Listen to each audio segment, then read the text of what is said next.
Yeah.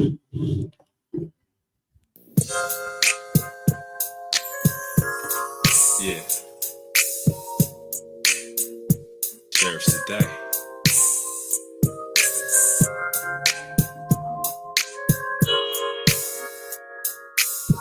Can't forget.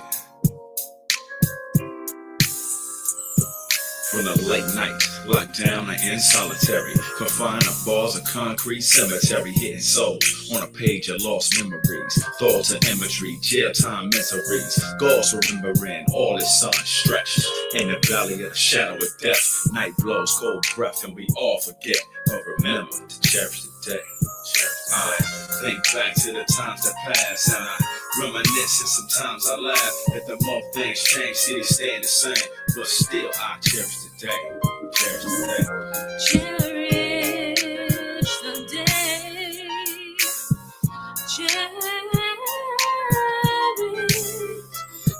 Yo, flashing back to the days of our acts when Jake was running the race, avoiding the traps and pitfalls, life seesaw created by Esau, walking the balance beam and trying not to fall. I done seen it all and put my hands in the dirt too. I ain't no different from you, I ain't on no pedestal. I used to act the fool from playing sisters, selling weed, holding guns, pulling licks for fun, counterfeit schemes for funds, and I ain't glorifying Nathan. I'm exposing Satan, praying for faith and patience, and I'll repent till my days end. And that's for real, the Jake ain't playing, know what I'm saying? Got a lot of sins to work off, and I ain't sure I can afford the cost. Give praise to the boss, and continue to strive to resurrect the lost tribe. All praises to the Most High. Think back to the times that passed and I reminisce, and sometimes I laugh at the more things change, cities staying the same. Same trials, temptations, same stress, same strain. So I meditate on the things that's true. Through it all, I depend on you and thank Christ for the small things. So to God I pray and remember, cherish the day. Cherish the day. Cherish the day. Not the pleasure or the pain, not the sunshine or the rain. Cherish, cherish the day that He made.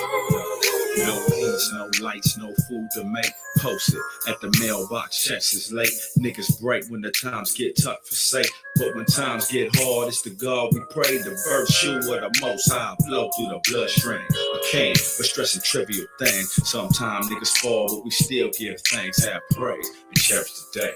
Cherish the day. Think back to the times that passed and I reminisce, and sometimes I laugh at the more things change, cities staying the same. Same trials, temptations, same stress, same strain. So I meditate on the things that's true. Through it all, I depend on you and thank Christ for the small things. So to God I pray and remember, cherish the day. Cherish the day. Cherish the day. Not the pleasure or the pain, not the sunshine or the rain. Cherish, cherish the day that He made. We all are witness to the clear blue skies. It ain't no question what's gonna see in all times. How could we forget the homegirls and shine? Blues in the head, forgot names sometimes, some hold blood. But it's the little things we left behind. Many existing day by and by. Have you ever taken a thought for a day from whence it came? What's so faithful is His name. Shalom, shalom, peace, welcome, good morning, good afternoon, all of that good stuff, man. It's your brother, IQAhmath, first name IQ, it's all the same. You've reached another episode, DSTM. Don't shoot the messenger. Don't do it. Don't even think about it. You understand what I'm saying? Don't even think about it, man. Prayerfully, everybody's well in the Shabbat, man. Day of the Lord. Cherish the day. Hello? Did you hear that? I hope you're doing so, because I am. Cherish the day, man. Today's the Shabbat. For those who observe it Friday, sundown, Saturday, sundown, let me be clear, because I know there's a lot of little touchy Israelites out there that, don't agree with that, but that's okay. It's okay. We'll get through that as well, along with all the other drama that goes on within our community, man. Sad day in Israel, you know. But guess what? There's nothing new under the sun, you know. First century on up, different factions of Israelites was going to war as the Romans was plotting our demise, moving in and collapsing our society, our temple, as we had a bit of infighting going on. So that should also let you know the times that we're living in right now, right? That should also let you know. I'm not one to dwell on the drama and the issues. Many of y'all know and seen and heard and, you know, are observing. And, you know, Israel loves to sip some tea. You know what I'm saying? So, you know, right now our community is in, I'm not going to say dire straits, but, you know, there's in the midst of confusion and folly and sin and pride and arrogancy and all the rest. We got to find the light. We got to continue striving towards that kingdom, right? Keeping our eyes focused on the prize. Remember, the scripture say that don't we all run the race to win the prize? It's easy to look to the left or look to the right and lose your way. But our job is to maintain that straight and narrow path. If you feel what I'm saying. And if you feel what I'm saying, I pray that you have wiped your feet when you came up in here, right? Don't be rude. Don't be rude, man. Sharp rebuking is coming to all those who pop up in here, man. Just come in and observe. Don't be respectful to the house and don't want to wipe your feet, man. That's ridiculous. All right, let's play fair. Hit that like button, man. Hit that like button, man. Show the channel, show the content, show the information to show your brother most of all some love. All right. Let's let the algorithm kick in and know that we're here for the right reasons. Salute and shalom to my brother Karatazar, brother Jason, sister Rosemarie, Shalak, Rani IQAhmath, Hashamai, Laquab, the House of Zakar, and anybody and everybody else is going to be joining in, man. Salute and shalom to y'all, man. Prayerfully, all you saints are well. You see the title, man. Current events, hot topics, and perilous times are ahead. I know it sounds like I'm on repeat, but that should let you know what's going on in this earth, man. I'm sorry that there's no real good news I can share with you outside of the gospel. If you're looking for good news in the world, man, you can forget about it. That's not the case. All right. But it's a duty and the job of a prophet, teacher, leader of our nation to forewarn and let our people know what's coming down the pipeline. And it's not good stuff, man. It's perilous times that's ahead of us. Some of us are already in the midst of perilous times. You may think times are stressful now, man. Good Lord. Can you really imagine what it's going to be like when the heights of Jacob's trouble has kicked in? You know, you may have some may say, hey, Jacob's trouble started 70 AD. I wouldn't have a problem with that as well. But if we're just looking at it from overall stages that can impact the nation globally, four corners of the earth, the entire seed of Jacob, not just the southern kingdom. Because remember, primarily 70 AD affected the southern kingdom. Northern kingdom was still scattered throughout. However, we're talking about all of the Jacobites worldwide. Perilous times going to be kicking in. You dig what I'm saying? And that's thus saith the Lord. So let's look at a few scriptures, man. Then we're going to get right to it. Let me see here. Let's start off with the exact scripture I'm quoting. 2 Timothy 3:1. It says, this know also. What's knowing mean? What should we know? Know is the prefix of knowledge. So it says you have to have the knowledge. You must know this. Have knowledge of this also, that in the last days, perilous times shall come. So last days doesn't mean that there's a particular date or end time that we should be looking for. Last days mean latter times. In the latter end of the latter days of our existences, in the latter days of the prophecies, according to the scriptures, perilous times are going to be coming upon us. Verse 2, for men shall be lovers of their own selves. I mean, we've talked about this on a number of occasions. You see this at its height right now. From the knowledge about having social media accounts, creating yourself in idol-like fashion. You understand what I'm saying? Follow me on this particular platform. Be my friend on this particular platform. Not only that, we see the heights of homosexuality at its peak right now. What was it? My son was just telling me about a video game that they just came out with. Um, and it's not just a particular video game. It's had a series. It's called Assassin's Creed, and they deal with different particular aspects of history. Um, they even had one about the Haitian Revolt, and they ended up banning that particular version of it. For you gamers out there, I'm not too hip on it, but for you gamers out there, you can attest to this. The Assassin's Creed version that they did with the Haitian Revolt, they banned in America because, as you can imagine, the Haitian Revolt involved a lot of Jake's killing Esau, and they didn't like that. So they banned it in the U.S. and I think in some other countries. So it's not even available anymore. But I saw it, and I loved it. And because of that fact, and they didn't want no particular uprisings going on or being influenced by these video games, they said get rid of that. Negroes might start getting ideas, right? But they have another game called it's the same thing, but it's centered around Japanese history and samurais. Now, for those who don't know, there was a so-called black man named Yasuke. Yasuke was a black samurai. He was a samurai for I forgot which particular Chinese emperor it was, but Yasuke was a Jake, right? And in this storyline, he's one of the samurais you can be in the game. But my son just told me that they put a twist on the game and made Yasuke a sodomite. That in some particular aspect of the game, he's got a non-binary lover. Why the hell would you do that to a historical figure that many of our people don't know of? You twist the facts and then you say that he was a gay samurai because he was a black man. I mean, come on, man. But this is the innuendos. This is the games that they play. This is the type of stuff that they insert. Now, mind you, he did say that this was rumored. He hasn't seen it yet, but there's a number of different witnesses saying yes, that's the case.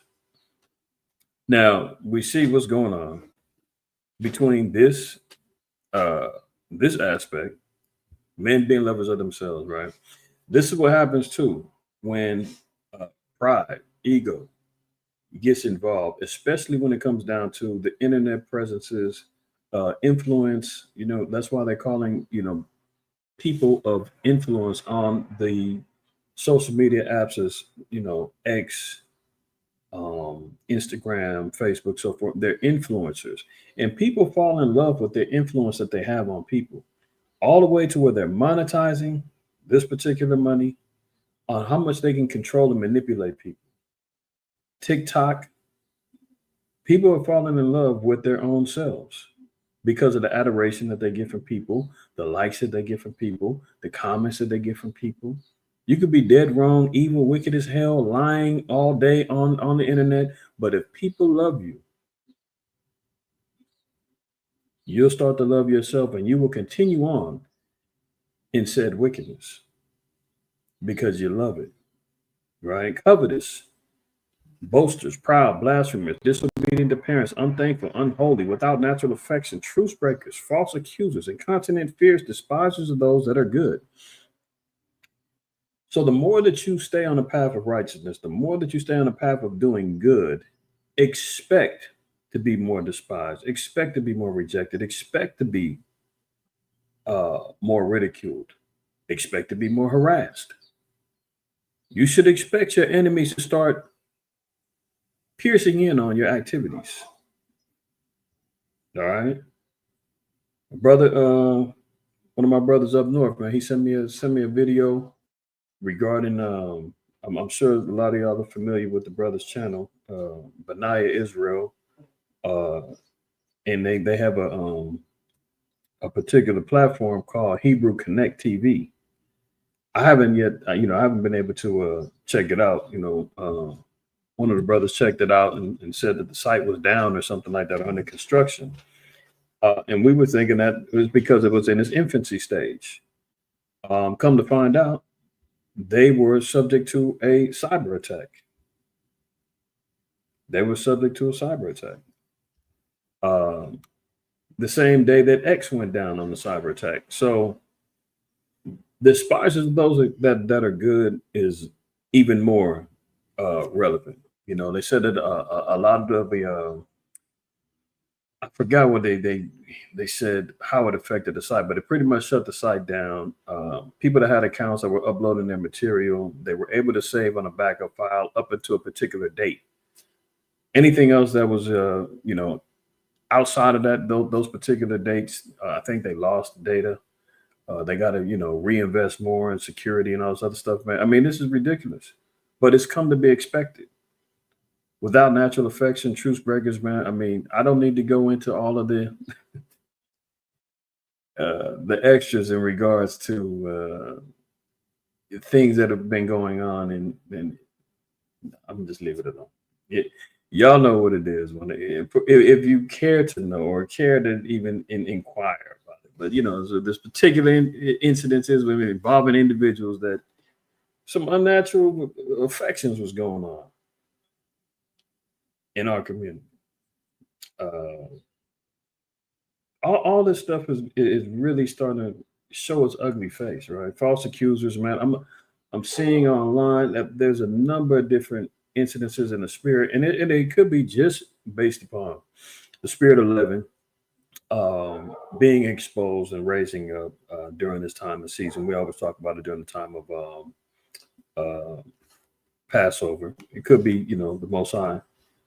Brother put on some information about Yasuke. I want to check it out. But nonetheless, oops, lucky.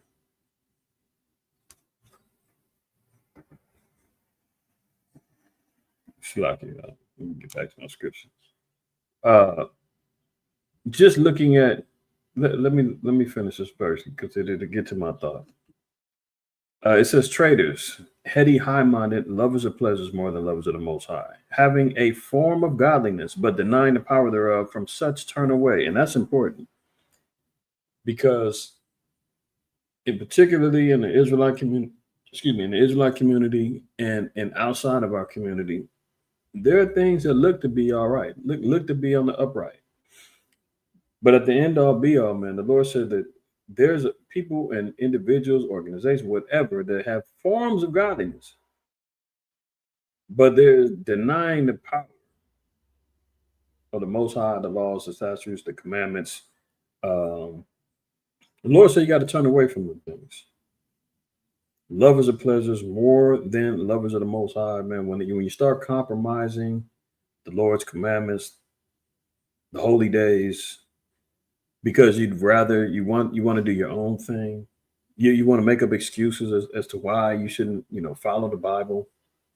Don't want to submit to the righteousness of the Most High. Heady, high-minded. You can't tell them nothing. You know, men and women departing from the faith. You know, I see all this stuff going on online, but in our community, you know, individuals, I'm not even too hip on some of them, but apparently there's a brother named Ringo TV. He was pretty influential in the community. He gave up the faith over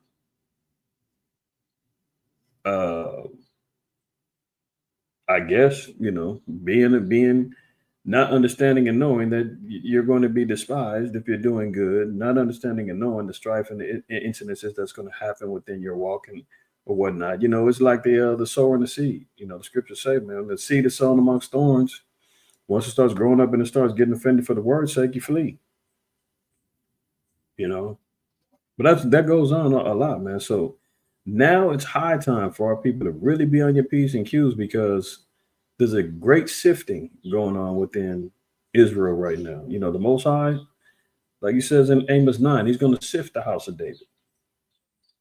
And the sifting is beginning, has continued. You know, it's been going on for years, but when you start seeing it elevate and moving higher and higher and greater, you know, this is when we got to be even more.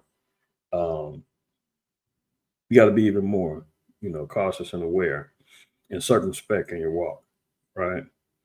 Um, I'm like I was saying, I'm seeing on online on TV a lot of uh truth breaking, natural affection, without natural affection, false accusers, all of this stuff, man. I'm looking at what was it, the Breakfast Club?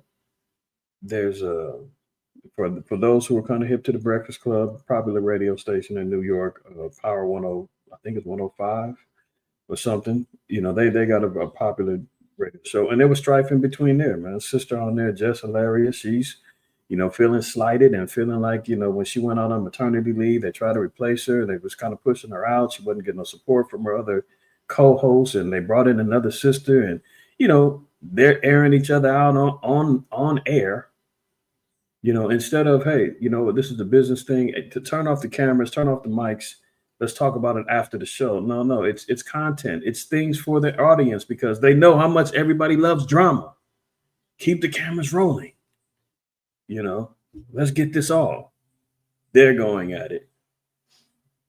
Over here in LA, there's been podcasters and so-called gang members going at it with each other online for years, and all of a sudden, big indictments going on, people snitching on each other, wiretaps and the whole nine. And it's like another incident where strife is happening.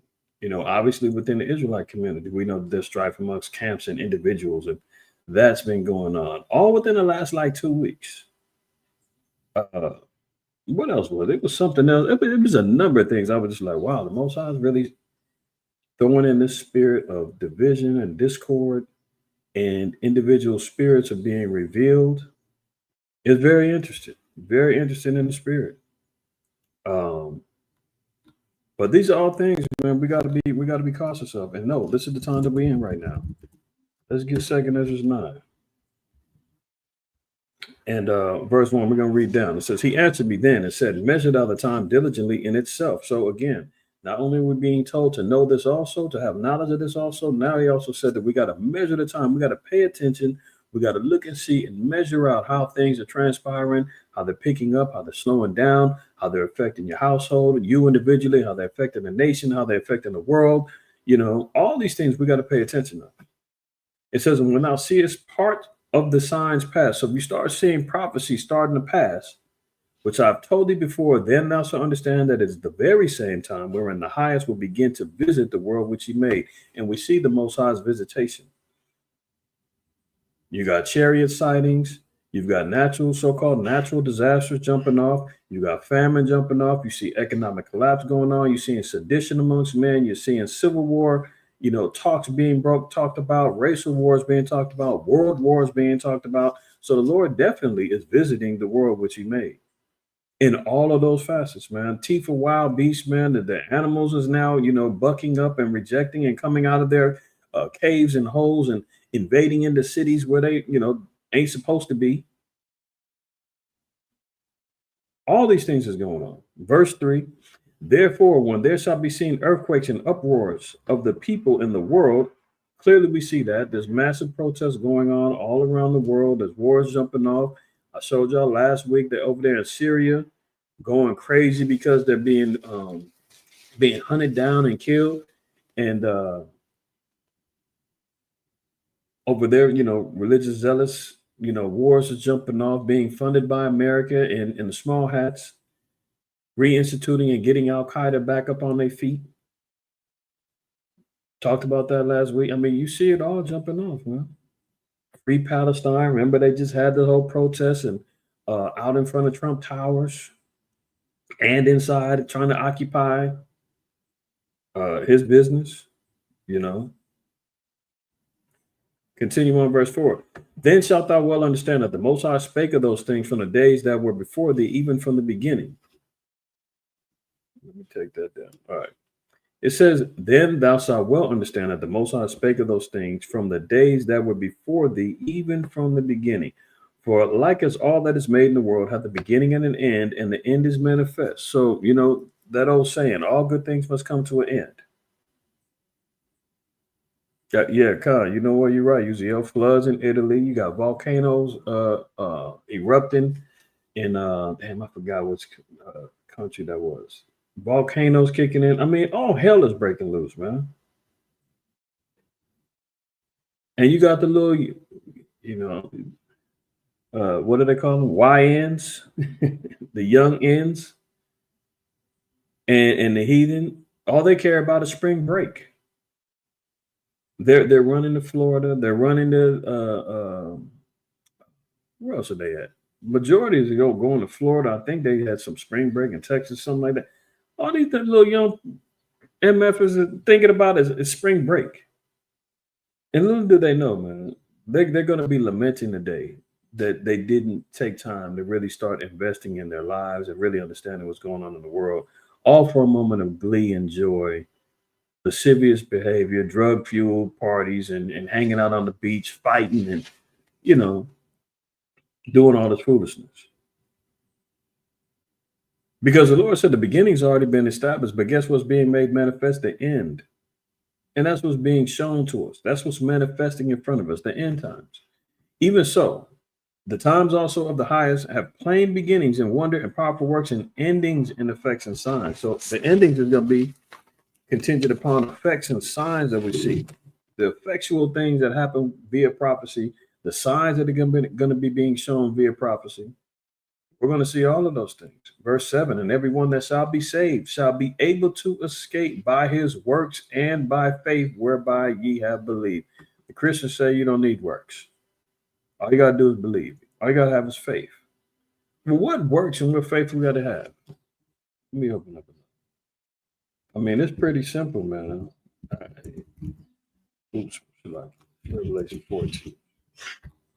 Revelation 14:12. It says, here is the patience of the saints. Here are they that keep the commandments of the Most High and the faith of Yahushua.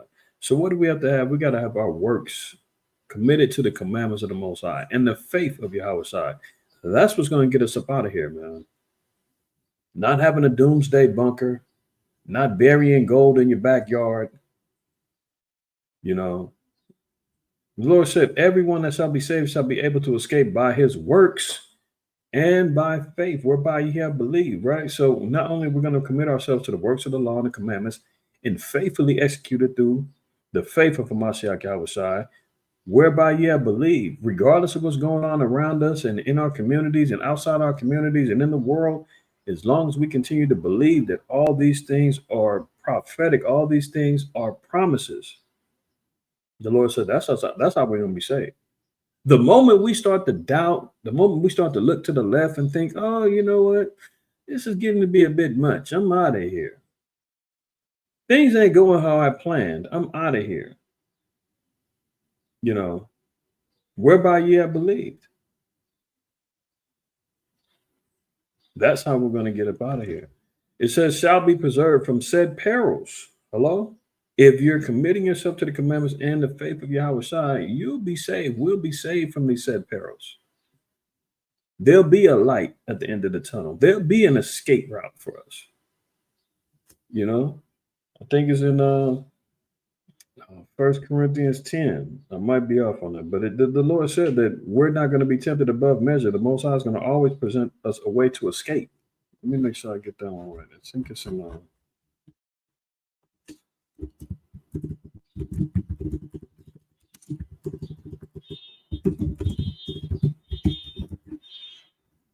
I think it's in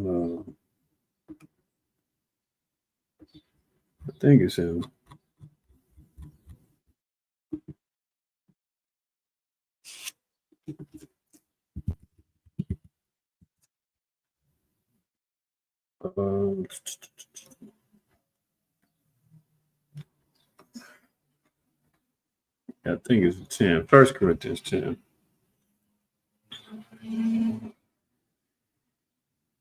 Let me get the whole chapter.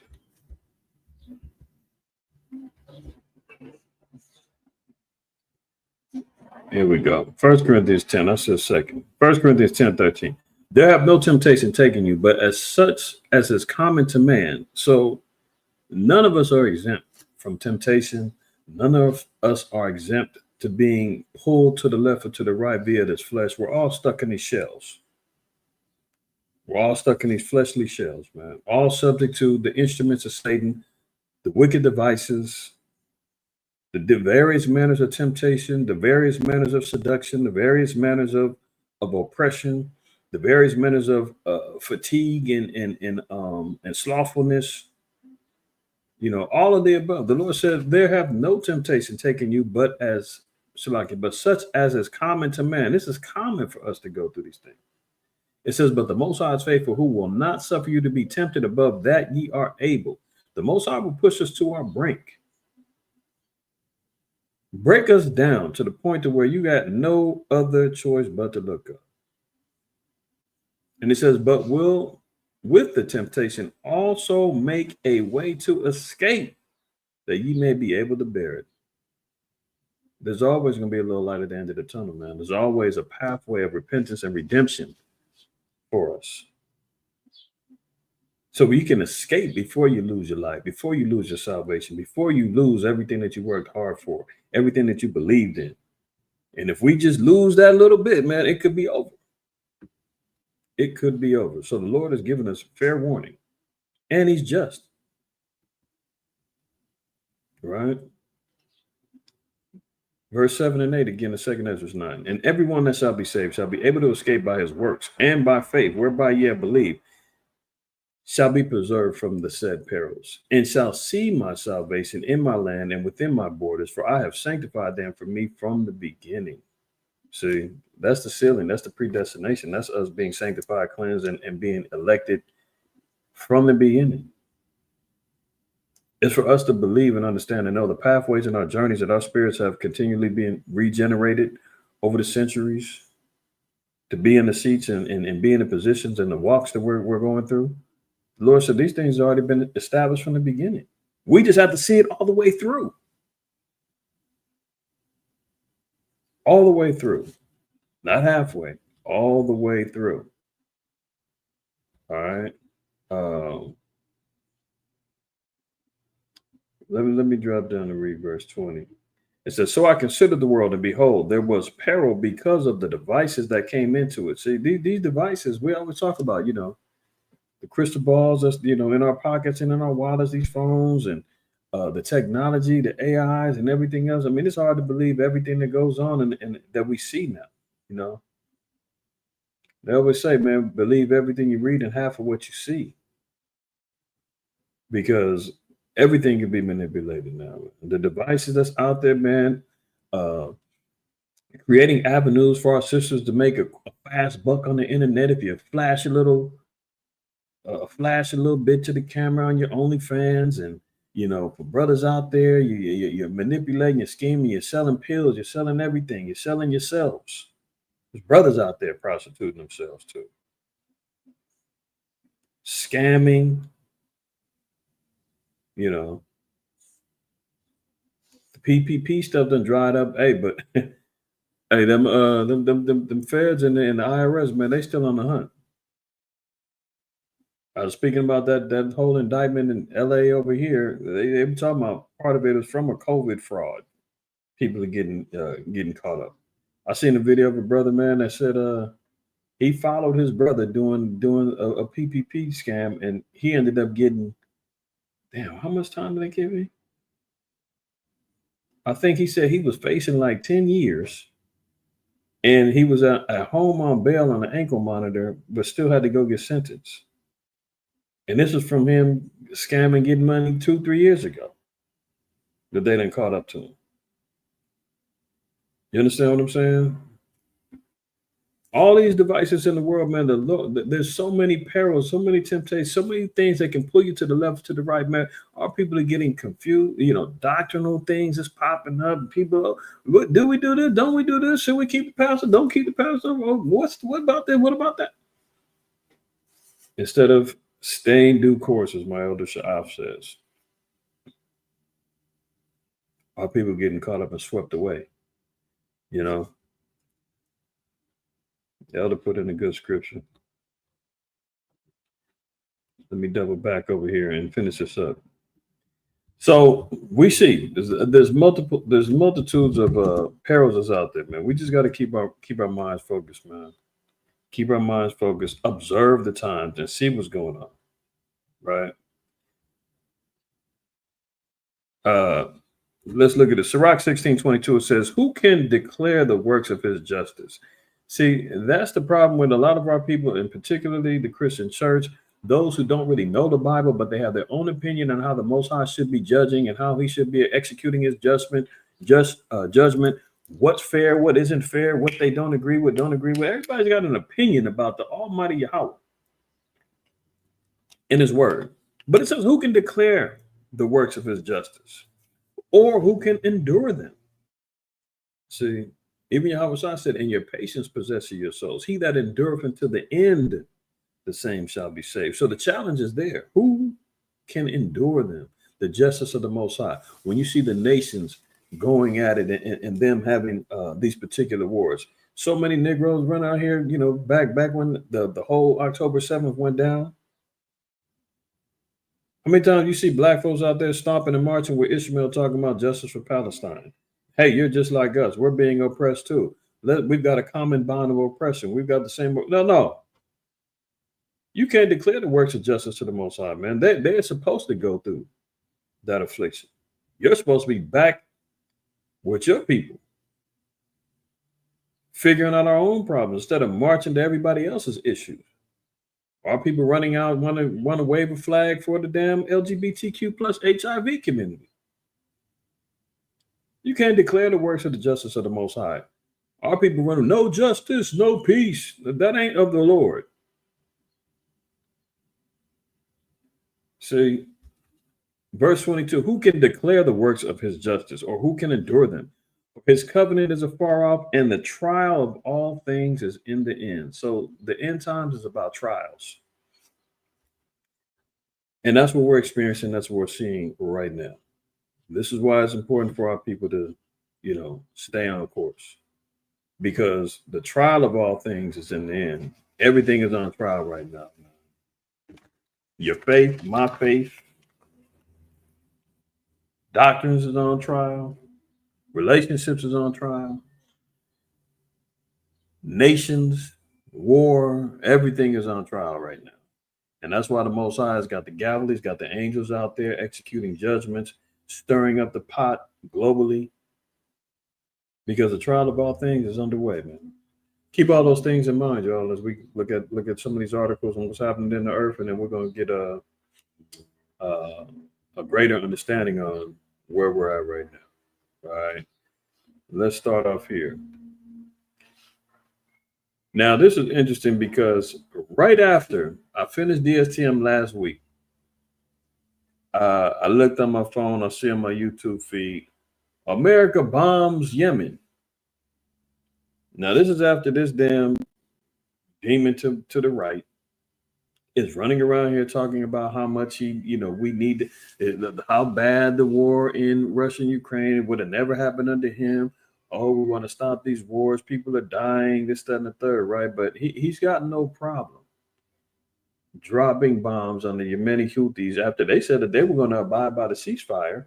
But they said that, they were pirating and hijacking American ships. And, so he plays no games. Slow Biden, they were doing the same thing. But Slow Biden, he wasn't, as aggressive as Agent Orange is. Agent Orange, man, he went over there and dropped some bombs just last week after so-called, running around the earth saying he wants peace and wants ceasefire deals. I can't tell.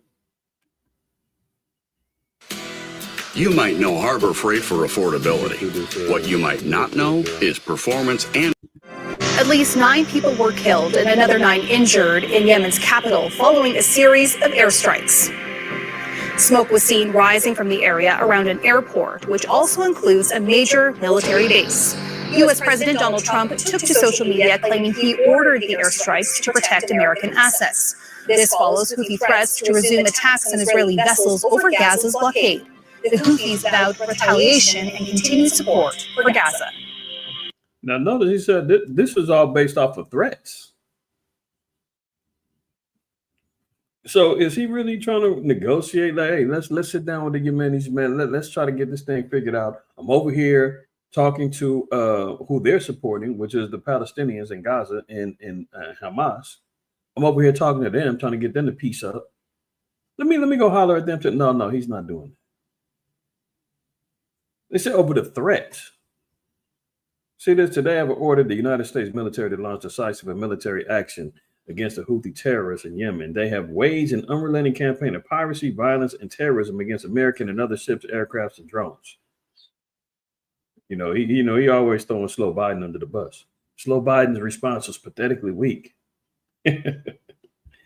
So, is he a president of peace? Right? Is he really trying to get everything in order? Hell no! Come on.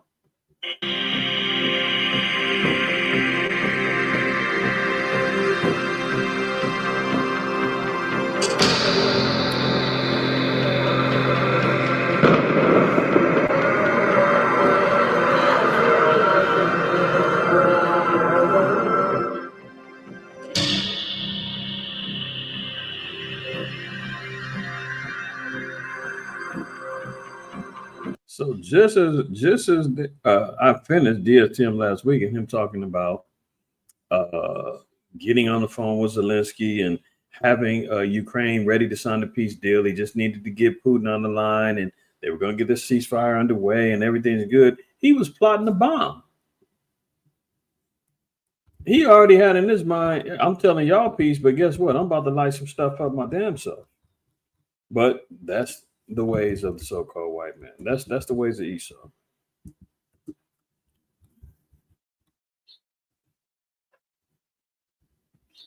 Psalm 55:21. The words of his mouth were smoother than butter, but war was in his heart. His words were softer than oil, yet they are drawn swords. That's how the so-called white man moves. Peace, peace, I come in peace. And meanwhile, he's thinking about plotting about colonization, destroying a nation's germ warfare, bombing the hell out of, people that are lesser and weaker than him. Right? The words of his mouth smoother than butter. He's out here parading around telling everybody he wants peace and peace deals, but then meanwhile, he's bombing the hell out of the Yemenis. And they can't get no get back. They know damn well they ain't got enough firepower to mess with them over there. So imagine that, man. Another lie by the white man. Right after that, and according to schedule, remember we talked about it back in December, leading up to January. People was talking about, oh, finally Trump came in and got peace over there between the Hamas and Israel and blah, blah, blah. It was ceasefire. All they was doing was retooling up. I said this months ago. Y'all know, and you put two and two together yourself. Ceasefire is over with, and guess who started it right back up? The same people who supposedly had the right to defend themselves, they went on the offensive. Remember that? Oh, Israel has the right to defend themselves. You can hear that parroted all across media. All of the Mockingbird media was all saying the same thing. Israel has the right to defend itself. Okay, well, the ceasefire kicked in. Who started it right back up? Is this defense or is this offense? I mean, tell me I'm tripping. Live updates. More than 400 Palestinians killed in surprise Israeli airstrikes across Gaza. Surprise? Surprise? Is that defense? Huh?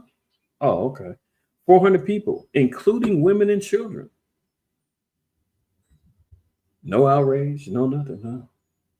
Israel launched a wave of airstrikes across the Gaza Strip early Tuesday, saying it was striking dozens of Hamas targets in its heaviest assault on the territory since the ceasefire took effect in January. Hospitals reported more than 400 people killed, including women and children. And this is what they're reporting, but we're getting this from American news, so the numbers probably is even higher.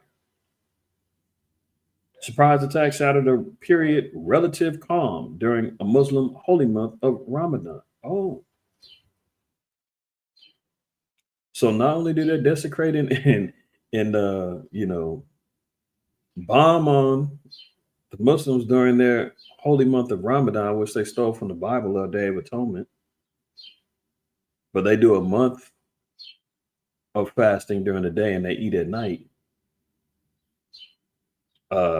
They get hit at a time when they're supposed to be at peace, praying forgiveness of their sins, and they're supposed to be in a time of reflection. And guess what? Small hats say, F all that, bomb them. See, so that war is getting right back underway. So every time we see a little creeping of so-called peace, guess what happens? Sudden destruction. Thus saith the Lord. Let's move on. China, Russia, and Iran call for an end to U.S. sanctions on Iran and the start of nuclear talks. So China, Russia, Iran, these are all in cahoots, right? Under the BRICS. And they're backing down. I mean, they're backing away and fighting against these U.S. sanctions that they got on Iran. Because guess what? We know about Ezekiel 38, but we're going to go there one more time. Why is China and Russia fighting for Iran?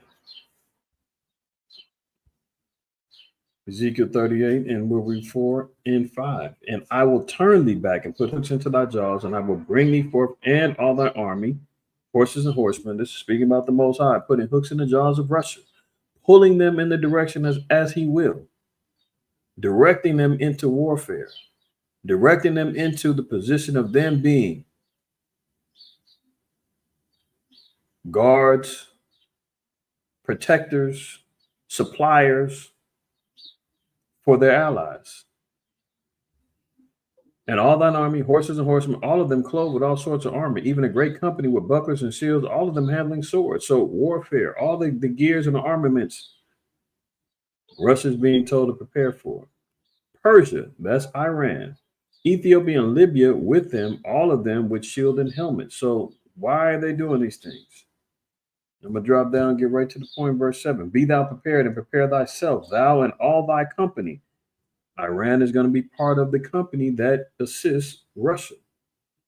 And all thy company that are assembled unto thee, and be thou a guard unto them, meaning they're supposed to be a protector, they're supposed to be a support for Iran. And now we're seeing China, because of their economic agreements with them, they're all riding against America and these sanctions. And they said, man, the hell with these sanctions you got on Iran. Matter of fact, we reject them sanctions and we want the restart of nuclear talks for Iran. We want Iran to have access to nuclear energy. We want Iran to have access to a nuclear program so that they can get some weapons on deck. Why are they kicking it in? Which goes to show you that the relationships between, Trump is running around here talking about how he's got a great relationship with President Xi. He's got a great relationship with Putin. I can't tell. They laughing at him like, who's what? He said we was cool. I don't think so. But because he wants to be so beloved, he wants to be so prideful and arrogant to think that he's got everybody under his foot. That ain't the case. Look, representatives of China, Russia, and Iran called Friday for an end to U.S. sanctions on Iran over its rapidly advancing nuclear program and to restart multinational talks on the issue. The three countries meeting was the latest attempt to broach the matter and come after U.S. President Donald Trump wrote to Iran's supreme leader in an attempt to jumpstart talks. The letter, which hasn't been published, was offered as Trump levied new sanctions on Iran as part of his, quote, maximum pressure campaign that holds out the possibility of military action while emphasizing he still believed a new deal could be reached. So, long story short, China and Russia's getting Iran's back, and they said, man, the hell with these damn sanctions. Call them off, and let's start, get to these nuclear talks, man, so we can get Iran back up to par. Because end all be all, man, they're not agreeing with anything that has to do with covenant agreements with America right now, which all leads to the World War III scenarios continually bubbling. All right, let's continue. Now look at this. This was a headline last week. Trump and Putin agreed 30-day Ukraine ceasefire after a 2-hour phone call as key detail in talk hints at a new world order. Oh, now because I said that, the YouTube bot is now going to flag this video and going to put a disclaimer on there describing what the NWO is. So now they're going to categorize this video as a conspiracy. Even though this is mainstream news quoting this particular three-word scenario, which means it's going to get shadow banned. They're going to not circulate the video. You dig what I'm saying? That's the games that they play with these damn bots, man. That's the devices that we just got to read about in a second. Ezra chapter 9, the devices of Satan. but it is what it is, right? And before this phone call, man, they said that they had a time they were supposed to meet, and man, Putin left Trump waiting an hour before he made the call, so he was an hour late. So that was already disrespect. Had Trump sitting by the phone, waiting for it to ring, so they can talk about a ceasefire deal. 10 minutes go by, 30 minutes go by. He's like, "What the hell is going on?" 45 minutes go by. Oh, an hour later, he finally picks up the phone. "Hey, what happened?" "I was busy." "You want to talk? What's up?" So here they go. Oh, breaking news. They got a deal. Okay, hold on. Donald Trump and Vladimir Putin took the first steps to ending the war between Russia and Ukraine as they agreed to an energy and infrastructure ceasefire. So it was still limited on the ceasefire talks. It was only about energy and infrastructure. Facilities couldn't be hit, right? And they said it was going to be in effect for 30 days. Now, that was the first headline. That was of March 18th. Oh, what happened? Putin bombs energy plants hours after telling Trump he would halt attacks. That's Esau for you, man. They bite each other's backs. They'll lie to each other. They don't give a damn. It's in him to lie. You understand what I'm saying? Look, Psalm 58 tells us that.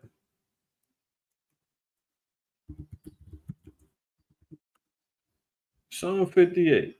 Verse 3, the wicked are estranged from the womb. They go astray as soon as they be born, speaking lies. It's in them. They cannot help it. You know, we get mad about him being a devil. And speaking of a devil, a deceiver. We ain't talking about a man with a pitchfork and hoofs and a tail wagging between his legs and horns. And now he is red. But, you know, that should also tell you, man, Esau know what it is. The one complexion that they do make the devil in all, you know, fantasy, history, mythology, he's red, right? He got that right. And then in all the movies, you never see the black man playing the devil, do you? I've never seen it. But all of his movies, The Devil Wears Prada, white women. The Devil in the Blue Dress, white woman. The Devil's Advocate, white man. What else they got going on? There's a movie called Lucifer. I mean, a TV show, I think, called Lucifer, white man. I mean, come on. But as soon as we say he's, you know, the white man's the devil, oh, it's a problem. He readily admits it through movie, TV, film, the whole nine, mythology. He readily admits, like, yeah, it's me. If you want a physical manifestation of Satan, you want a physical manifestation of a devil, a deceiver, hey, it's me. Look no further. As soon as I'm born, I'm speaking lies. It's in me. Sorry, can't help it. That's how I was made. Scripture saying, can a leopard change his spots? No, he's born to lie, man. This is why he breaks covenants. This is why Putin can talk to Trump on the phone and then double back and lie and go bomb Ukraine again. This is why Trump can run around here lying, talking about I'll stop the war in 24 hours. It'd be over very quickly. I know what to say to him. That was supposed to happen 3 months ago.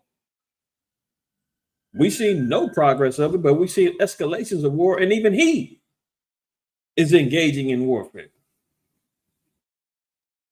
Tell me I'm lying. No pun intended. Right? Putin bombs energy plants hours after telling Trump he would halt attacks. Russia bombed Ukraine energy infrastructure just hours after Vladimir Putin told Donald Trump he would halt attacks on the grid. Putin's forces now, they could, who knows what was said on that phone, right? He may have told Trump, man, F off, man. I don't like them agreements. I'm not with it. You sound like you pro-Ukraine, or you're not giving me what I want. I'm not with it. And Trump could have ran to the press and said, yeah, we've got an agreement. We figured it out, just to make him look good. To make him look like, hey, you know, what I say goes. When I hop on the phone, you know, they listen to me. Now, he could have very well lied and told the press that, and then Putin goes right back and does what he does, so it makes it look like Putin is dirty. Who knows, man? I mean, we talking about the devil, man. He could have completely lied, leak something to the press to make Putin look bad and say, yeah. Put it out to the press that we have an agreement, ceasefire, no bombing of energy facilities and infrastructure, key infrastructure, right? Yeah, put that out there. And Putin knows all along. He told him no and went right back to business. This type of games they be playing, man. Who knows what the hell happened? All we know is that somebody lied. Somebody lied. Now it says Putin's forces conducted an airstrike on the energy infrastructure of Slovensk, a city of 100,000 people in the Donetsk region, according to local reports, leaving part of the city without electricity. It comes after Putin rejected Mr. Trump's proposal for an immediate ceasefire in Ukraine instead of agreeing to a 30-day pause in attacks on energy infrastructure. You see that? So the truth comes out after the fact. He already rejected it, but they ran with a story. They ran with a story early. Put out a false narrative, and then the truth is, I already rejected this thing. Why they put it out there that I agree? What? Yeah, it didn't happen. You know? They play games in this damn media in with the press and everything, man. It's pretty wild. Let's move on though. France issues us a quote survival manual to prepare citizens for an invasion. We've seen Russia having survival classes that's now mandatory in their high schools. Bug out bags, nuclear preparedness items, and everything else being given over there in Ukraine, the UK. They've been trying to have survival month, preparedness months here in America. Everybody's preparing, but the Negroes and Black folks and Hispanics is preparing their plans for spring break. They're preparing plans for where they're going to go vacation and charge up credit cards and get in debt for this summer. They're preparing to go get high. You understand what I'm saying? They're preparing to go out there and get into lascivious acts of fornication, adultery, and Lord knows whatever else. Some of our people are preparing to go idol worship tomorrow at the Catholic Church and in the church. I mean, but they're preparing for everything but what they should be. But you take notes, you look at the nations is out here putting out survival manuals and the whole nine. That should tell you something of the trial that's happening in the end. NATO put out a memo last year about getting prepared for war. But over here, hey, you guys are fearmonger. You're talking crazy. No way. Hey, okay. Don't listen to us. If approved by Francois Bayrou, the prime minister, it'll be sent to households. Hello?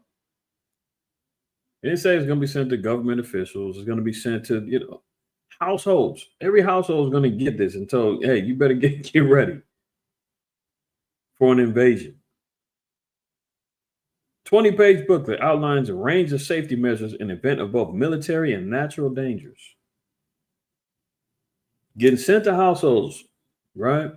It will also suggest putting together a quote survival kit consisting of at least 6 liters of water, a dozen tins of food, batteries, and a torch, as well as basic medical supplies, including paracetamol, compresses, and saline solutions, according to Europe One Radio, which reported the story. You think you should probably take a little notes, man? You think you might want to, just in case? I mean, how many years have we been talking about that over here? You got some Israelites, hey, forget all that, man. Can of food ain't going to save your life. Faith from Most High. Yeah, I hear you. But guess what? He told Joseph, prepare. He told Yahweh, said, prepare thyself for temptation. Every time we hear something about being prepared we're giving forewarning about things that are going to come to pass and happen,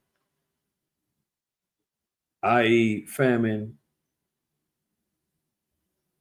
i.e. plague, destruction. You think we're being told that just to sit back and say, don't worry, your faith is going to get you back. Yeah, faith without works is dead. And again, nobody is saying these things are going to be your salvation at all. I said years ago, start preparing, get a little canned goods, and then get some food in your house just in case, because it may not necessarily be a famine where there's a lack of food. However, me may not be able to afford it. Save up just in case you get laid off, you're fired, the company you work for goes out of business. These are the type of things that I'm talking about being prepared for. I'm not talking about when nukes get to launch it. Of course, we know none of that's going to protect your savings. But let's think about it. Having, and most of these things, if you keep in tabernacles and you out in that wilderness, or you outside and you in a separate dwelling place, you're gonna need to take them things with you anyway. Go out to the wilderness, and go out to the mountains, and go out wherever you keep in tabernacles, and you don't have none of this stuff. Guaranteed, you're gonna be in trouble. You go out there with no torch, no battery, no flashlight. You don't need none of this stuff, man. You don't need food. Just going out there fake, man. Hey, quails is gonna pop up, and you're gonna get, manna's gonna drop down. You're gonna be right back. You think? Let's keep it real. The Lord tells us everything that we need to do to prepare ourselves, right? Look at this. France will issue survival manuals to prepare citizens for invasion and any other, quote, imminent threat to the country. Yeah, because France has been spearheading and trying to get NATO to continue pushing this war. They want World War III. They want, they eventually seeing that their relationship with America is going to fizzle out, and they're going to be on their own, and they better get ready. Right? A 20-page booklet reported includes 63 measures to help the French in case of an armed conflict, as well as natural disasters, industrial accidents, or a nuclear leak. Okay. It will contain advice on how to protect yourselves and those around you, what to do if a threat is imminent, and details of how to get involved in defending your community. What's that? Oh, defending your community, including signing up for reserve units or firefighting groups. So, if this is what they're putting out there, you might want to take a little bit of notes. I'm saying. Getting back to the airports. Oh, y'all heard about the Heathrow Airport catching fire over there in London? Terror fears. What are they classifying it immediately as? Terror fears. As much as we've been hearing about planes crashing, malfunctioning, skidding all over the runways, flipping upside down, private aircraft crashing. Now, one of the largest airports for international travel catches on fire. Oh, big blaze. Shuts down the airport for the last 24 hours, almost for 48 hours. What is going on? Or is this more of this telltale signs of the Lord visiting the earth, right? Terror fears, terror cops. So who's leading the charge on this investigation? The terrorist unit of the police, looking into how and what triggered this fire at the airport. Terror cops lead probe into blaze, which sparked Heathrow Airport carnage, as government say it could be shut for days. Flights forced to return to India, the Caribbean, and the U.S. as Heathrow shutdown triggers worldwide travel chaos, with more than 200,000 passengers left stranded in airports. And all praise to the Most High, because our sisters from London, they came out from Perim with us and Bao, and they made it back right before all this went down. So shout out to y'all. All praise to the Most High. Y'all got back. But days after this, after they jetted out, the airport catch on fire, man. Anybody that was trying to fly into London, they had to turn around. They had to go back to India, the Caribbean, wherever they was going, the local airports so they could land because the airport was on fire. Terror cops are leading a probe into a blaze with sparks carnage at Heathrow Airport, with Downing Street saying the airport could be shut for days. An inferno broke out at an electrical station in Hayes, West London, at around 11 p.m. last night. It sparked a major power outage. It's understood officers from the Met Police SO-15 Counterterrorism Command attended the scene. They are being kept updated with details of the substation blaze as part of routine inquiries. There's no suggestion of any terrorist or foreign state involvement in the fire at this stage. If that was the case, they wouldn't push the panic button. However, I'm not exactly sure what they concluded. I don't think they've came to a conclusion yet of who or how this fire started. But the fact that it causes this type of international panic and issues is something we should take note of. You know, let's continue. Now look at this. We've been talking about this and chronicling for the last couple of months now, right? Surrounded around the Obadiah 1 and I think it's 7 about the, you know, all those who are at peace with them are going to turn their backs on them, paraphrasing Revelation 17:16 about the 10 horns hating the whore. You know, the divide between America and NATO and the EU, right? That spirit now is all continually manifesting itself. Look at this. European leaders are start drafting a 5 to 10 year plan to replace the U.S. and NATO. See, Donald Trump was already talking about leaving the, I think he was talking about leaving NATO back in his first term. I know he definitely was talking about leaving the WHO, the World Health Organization. But the divide between Europe and America is becoming more evident, that now even NATO is saying, guess what? We may not be able to depend on this hold no more. We got to start preparing ourselves to be self-sufficient with each other. Look at the support of military spending that is being done by America. This is what it's talking about when the scriptures say that all nations drink of the wine of the fornication. All of the nations are, you know, let's get that Revelation 18. All the nations out here living deliciously with it, right? See, look at this. For all nations, 18:3. All nations have drunk of the wine of the wrath of her fornication, and the kings of the earth have committed fornication with her. So they're all in bed with it.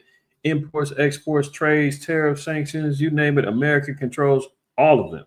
And they all are able to sustain their economies thanks to America. America being the dollar, being the world reserve currency. Everything revolves around America, right? And the merchants of the earth are waxed rich through the abundance of her delicacy. So the things that America has at its disposal, all the nations want a part of it. They want a part of the media. They want a part of the influence of the internet. They want to be able to send their imports and their exports over here. They're waxing rich to the abundance. Mexico, they getting rich off the drug trade, the whole nine. Everybody's getting a little piece, right? Now, it says, where is it? Let's say live deliciously.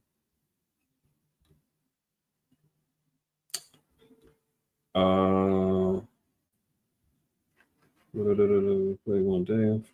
Here we go. Verse 9, it says, and the kings of the earth who have committed fornication and lived deliciously with her shall bewail her and will lament her when they shall see the smoke of her burning. So when America gets bombed, destroyed, and they see the smoke, they know that that's the end of the gravy train. The goose with the golden egg is dead. It's over with, right? But they're living deliciously with America. They're getting vast military spending. America's donating $916 billion to NATO and its allies to make sure that they've got proper armaments and military equipment to defend themselves. You dig what I'm saying? America presents 37% of military spending to these nations. Now they're saying we may lose that. We got to start figuring out how we're going to, scrap together some things to sustain ourselves, because God forbid if Russia decides to hit us up, we may fall short and not have, the big bad wolf America to sustain us. Okay. So, well, actually looking at this chart, this is how much money each country is spending on military spending, but America does supply military spending and armaments to much of these NATO countries. This is why America's been supporting and spending money with NATO. With Ukraine.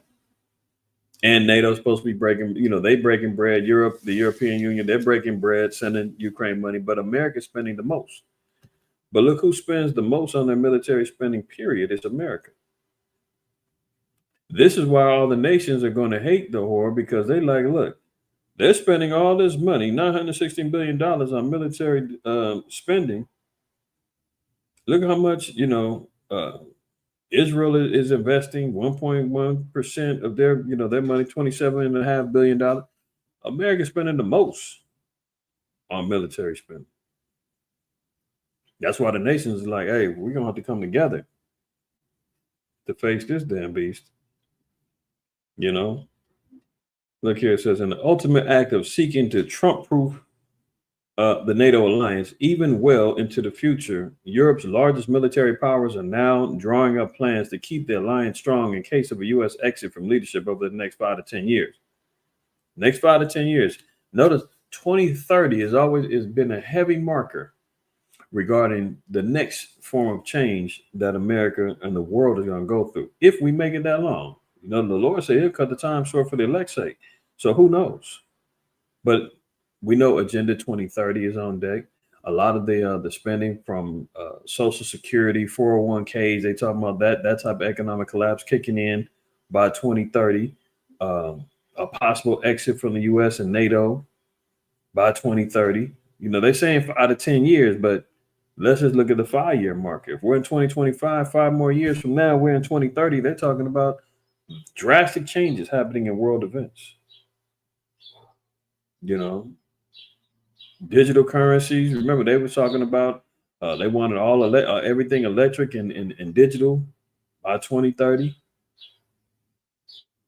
So all these things are being put into effect, right?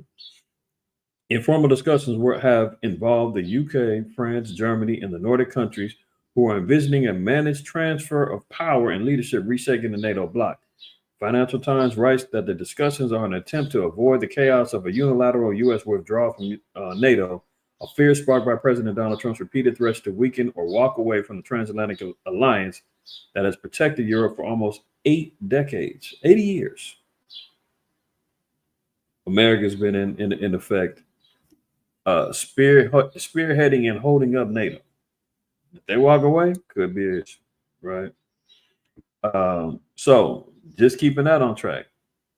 And that's why France is like, hey, we might need these survival kits. Get ready. Now look at this in Panama. Now you've seen the reports before. Trump saying he wants the Panama Canal back. Reporter asked him, are you ruling out sanctions of military force? He said, nope, can't do that. In other words, no, I'm not going to rule those things out. Last week, he gave military the go-ahead to start drafting up plans to seize the Panama Canal. And people, we scratching our heads and say, damn, he's going all in. Well, guess who is behind this particular takeover? This how you know it's about colonizing. This is, more of Donald Trump's billionaire buddies, man, making their way into global domination. BlackRock, the world's largest hedge fund, real estate development owners. These are the cats, man, that run it all. You talking about the 1%, the elites and all that. Larry Fink, BlackRock, they're one of them. Right? Hold on. Larry Fink. Maybe I get a quick little AI. Oh no. See, here you go. You get this quick little AI. I don't know if that's reliable. But anyway, it says Larry Fink is the co-founder, chairman, and CEO of BlackRock, the largest investment management firm in the world with over $10 trillion in assets under management. When you're managing $10 trillion of assets all around the world. There's no other company, no other firm, no other investment management group that can lay claim to that. The earth being given into the hand of the wicked. Hey, here goes one of them right here. He's played a significant role in shaping the company's focus on sustainability and long-term investment strategies. Here you go. And what's the slang?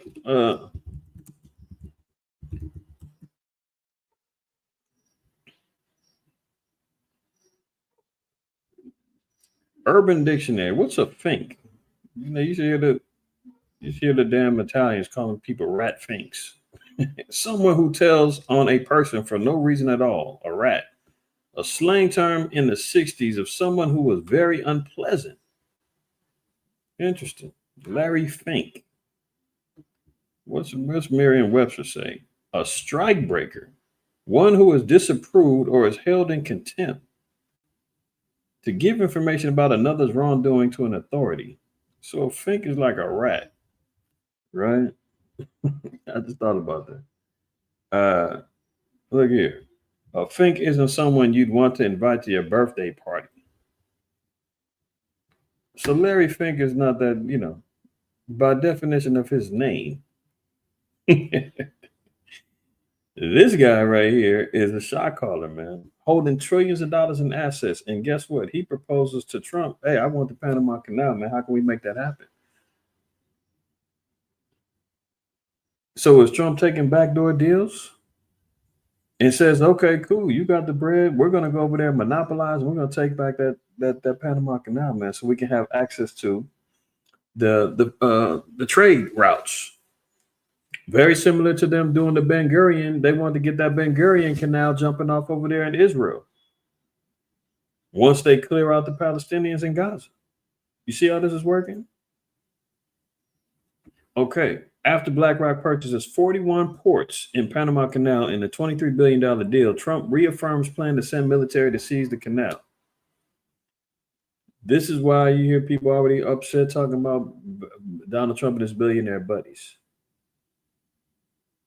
BlackRock, Larry Fink, these some devils, man. They some bad guys. Trump shaking hands with him and says, guess what? You got a $23 billion deal. You got 41 ports down there. I'll send the military to reinforce it. We're going to get it by hook or by crook. After vowing to militarily seize control of the Panama Canal during his inauguration speech, Donald Trump once again reaffirmed plans to claim the canal as America's own. This comes as a week after global asset manager BlackRock helped secure the purchase of over several dozen ports in the canal. To further enhance our national security, my administration will be reclaiming the Panama Canal, and we've already started doing it. So he said this is about national security, you think? Or you think it's about money? Come on now. You know, and we know.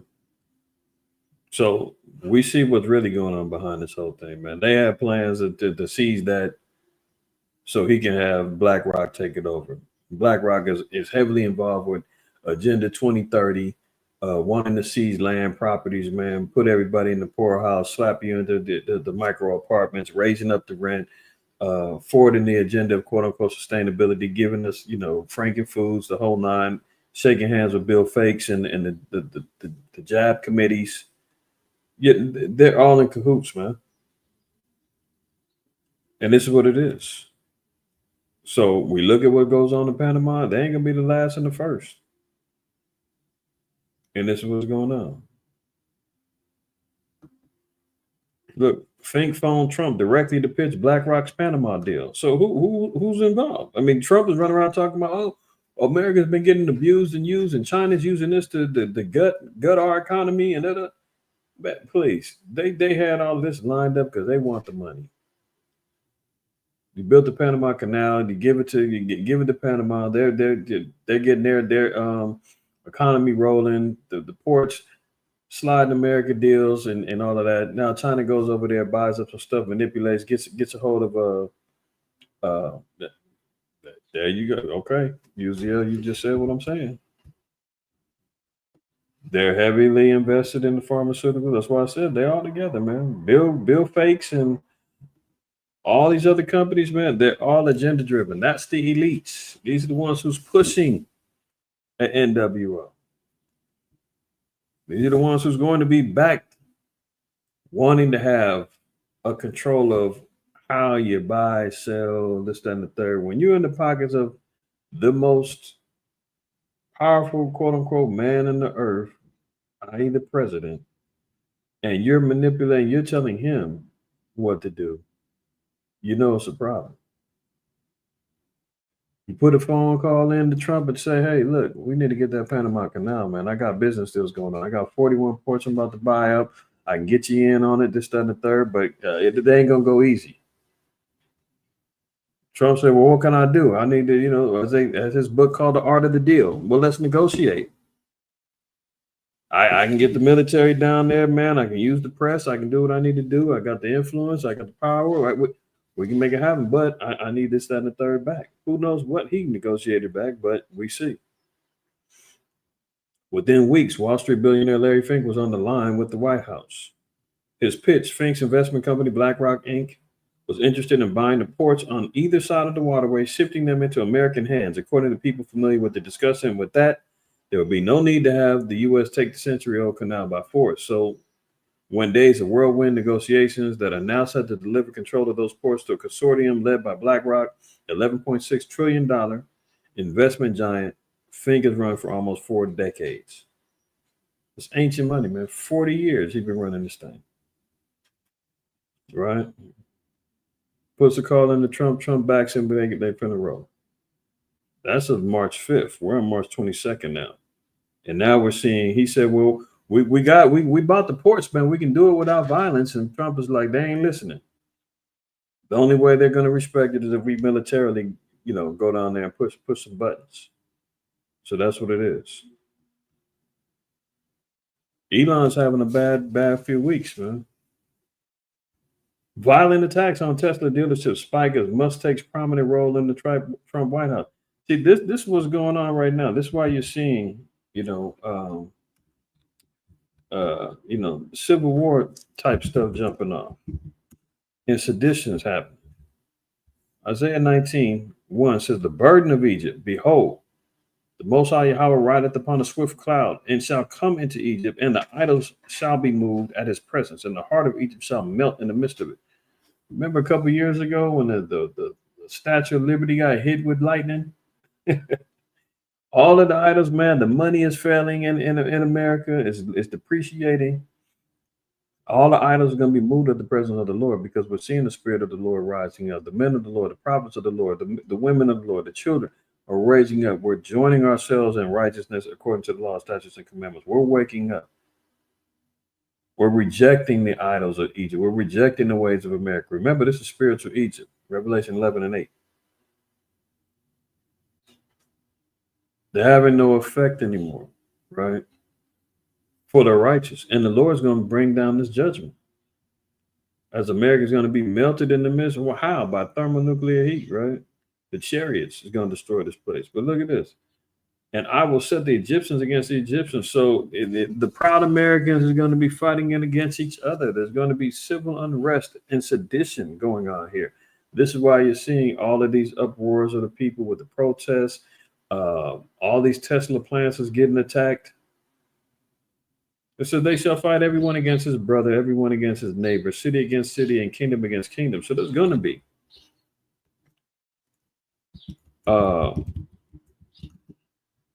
massive insurrections going on here. 2 Ezra 15:16, for there shall be sedition among men, and invading one another. They shall not regard the kings and the princes, and the course of their actions shall stand in their power. So this is what we're understanding. When we start seeing all of these things, man, they're burning up Teslas, man. They're shooting up the damn dealerships all over, Elon's allegiances with the government.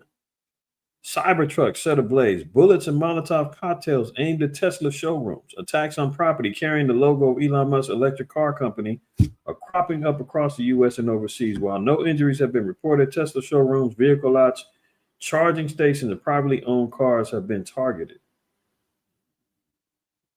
Now it's a danger to have a damn Tesla now, as they're lighting up and bombing the damn dealerships. worldwide, mostly in America, though.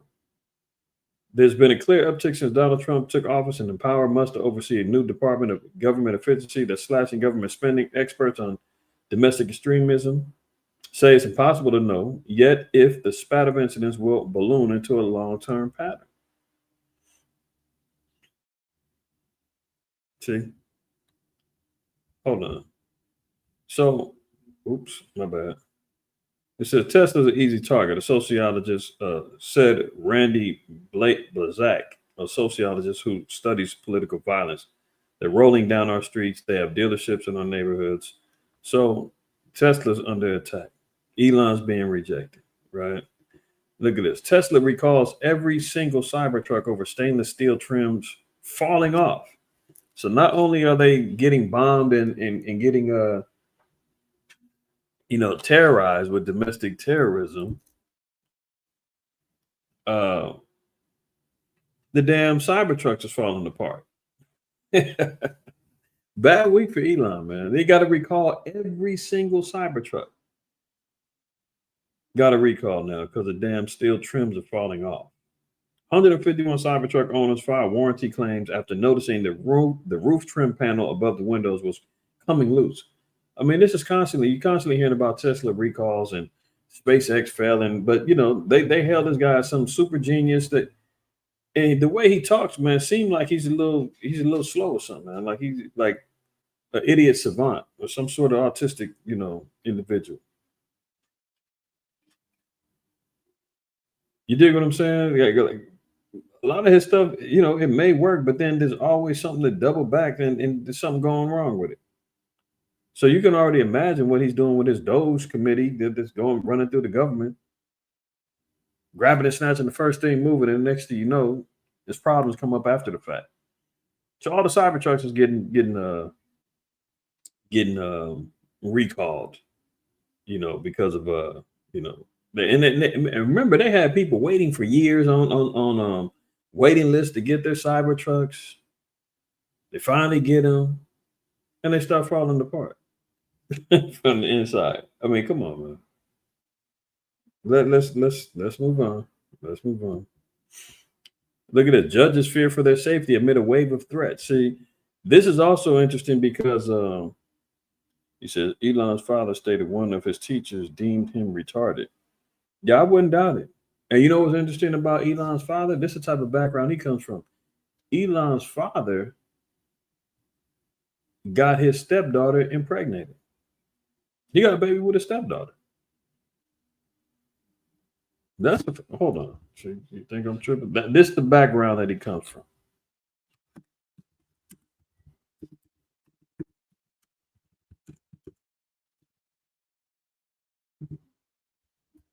Look at this. I ain't even have to type it in all the way. Hello? Okay. Elon Musk's dad, 76, confirmed secret child with his stepdaughter. This is where he comes from. This is his background. This is why he's got 13 kids, 4 baby mamas. And they call us niggas, right? He's out here living like a nigga, man, like a Jake in the projects.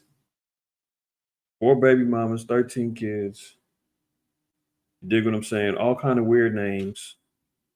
That's stuff a damn Negro and Nicolette will be doing. Nicolette name of the daughter, Diamond Chain, and the son's name is LaJericho, and you feel me? Like this is the stuff he's doing.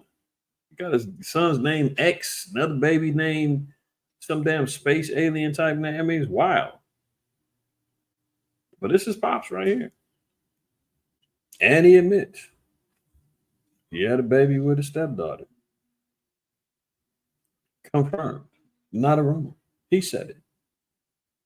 So not only did he have his mama there, he goes and lays with the daughter too.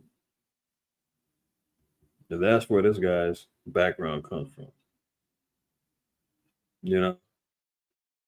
And now there's problems going on within the administration because you got these Supreme Court justices that are overruling these executive orders. You know, they're telling the military that the transformers, the transmissions can still serve. They're saying all of the government officials that got fired or laid off on the doze, they can go back to work. So there's undermining and there's infighting going on amongst this administration, right? And now you got these judges are saying that they're getting in fear of their life because they've been getting threats because of their overruling some of these judgments. But hey, look, what the Most High say? Kingdom divided against itself can't stand. President Trump's angry call on Tuesday for the impeachment of a federal judge who ruled against his administration on deportation flights has set off a string of near-instant social media taunts and threats, including images of judges being marched off in handcuffs. You know, Trump is on a rampage, man. He just restricted and revoked all the security clearances for Slow Biden, Kamala, and Hillary Clinton. All of them lost their security clearances at the White House and in any government affiliations. You know, he's on a stone cold mission, man, to be a supreme ruler. Now that the judges don't agree with him, he's on a rampage against them. The call came against an ominous backdrop. 9 days earlier, police officers in Charleston, South Carolina, had been dispatched to the home of one Supreme Court Justice Amy Coney Barrett's sisters because of a threat that there was a pipe bomb in her mailbox. The device's detonation will be triggered as soon as the mailbox is next opened, the email thread read. The pipe bomb proved to be a hoax, but the threats and intimidation faced by judges and their families in recent weeks are real, judges say, at a moment when the judiciary is weighing pivotal decisions on the legality of Trump's administration policies. The potential for violence against judges seems to be rising. So now there's threats against judges. They've been having what's the name?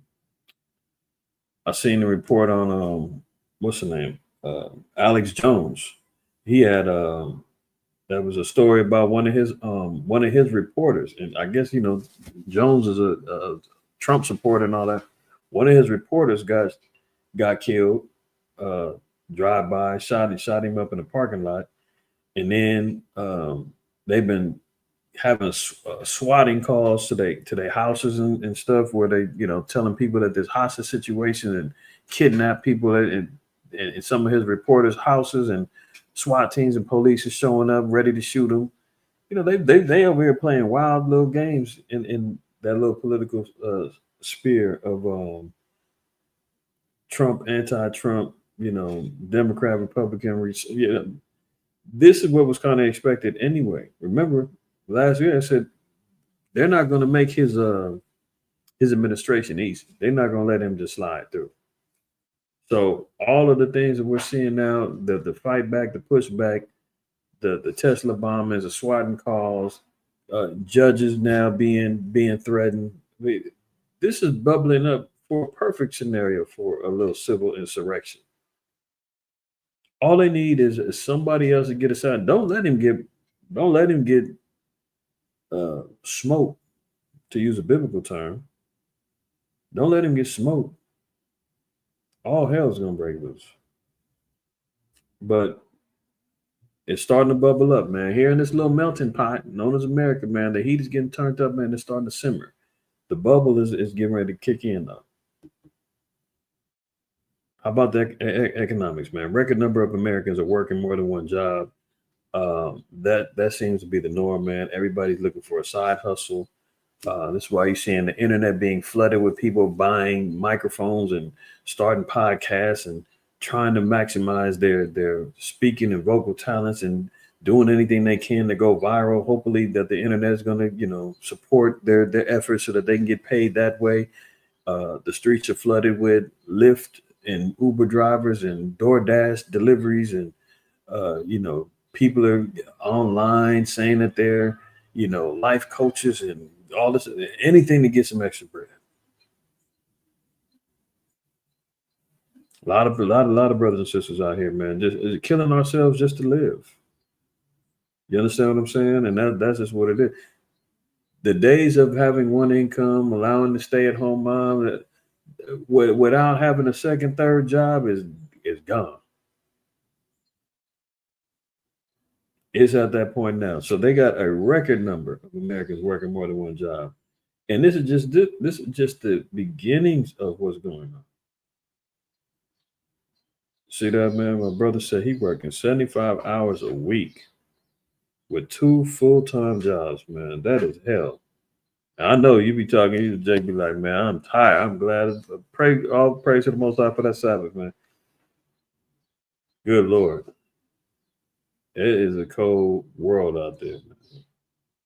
At least 5% of American workforce has a second job, according to the Bureau of Labor Statistics. In a release earlier this month, the BLS reported that a record high of approximately 8.9 million Americans stated that they work multiple jobs. That is the highest rate since the Great Recession in April 2009. So if we're at that point now, where you had the 2008 housing market collapse, the recession kicked in a year later, we're already at those numbers, man. America is pretty much trying to suppress numbers. They're cooking the books. They're out here acting like it's not as bad as it was back then. No, everything is showing that it's worse than that. It's worse than that. But they're able to manipulate the markets, the influx with the crypto. They're able to, continually money print. America is what, 30? Where's the debt clock at? How much are they? Where are they at now? Debt clock. 36 trillion dollars in debt.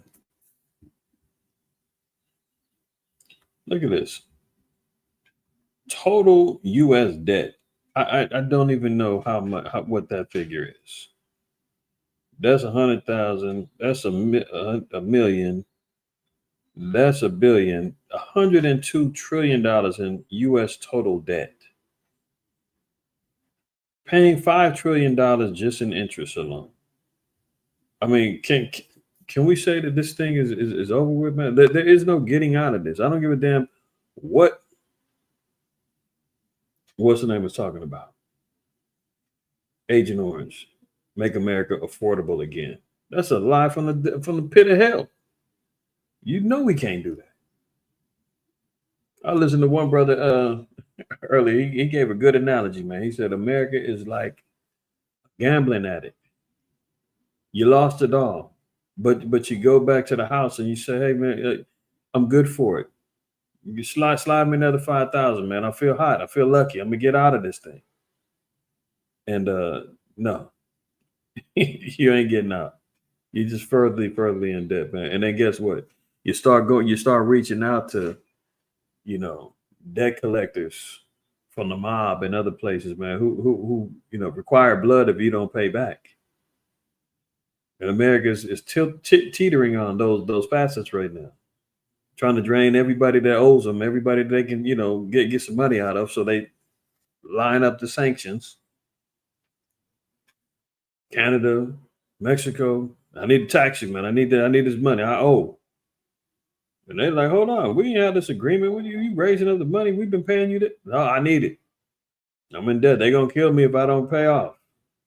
That's how America's running their showcase, man. And because of that, a lot of us fall in that same scenario. So it's worse than the Great Recession of 2008, 2009. Record number of bankruptcies, record number of foreclosures. It's all bad. Let's move on here. Now it's bad. Look at it. When's the time you would think here in America, man, people are on the street eating rats in public? Like New York City man caught in a viral video calmly eating a rat. Raw dead rat on a busy sidewalk in broad daylight. This is how zombie movies start. But hey, you think it's cap? Okay, here you go. 493rd Avenue. I can't. See the tail? You see him? This is fucking unbelievable. Look at Pardon language for the kids, but She's upset. This shit. Nah. I gotta get out the Bronx. Now look at her walking by. Either she just gonna mind her business or she sees it and says, I'm just gonna keep it moving.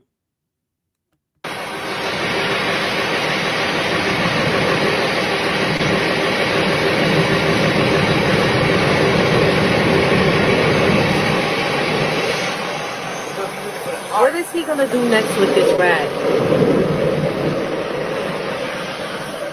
Yo, he ate the shit. He ate it. He fucking ate it.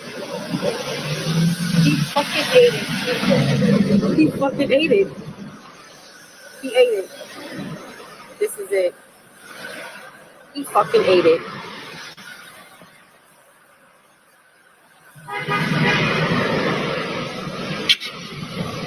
They're not paying me enough. This is crazy. Oh. Oh. Oh. Oh my God. He wildin'. He wildin'. There you have it, man. There you have it. This is how bad it's gotten. Where man will sit and eat an unclean rat in public in New York. And I just seen Eric Adams, the mayor, talking about how much he's got the money that they've been spending on fighting homelessness and getting housing. It's all working. Hold on.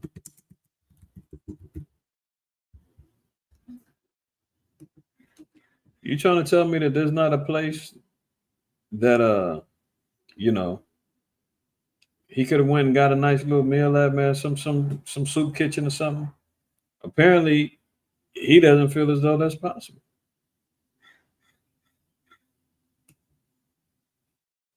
Eric, look at it.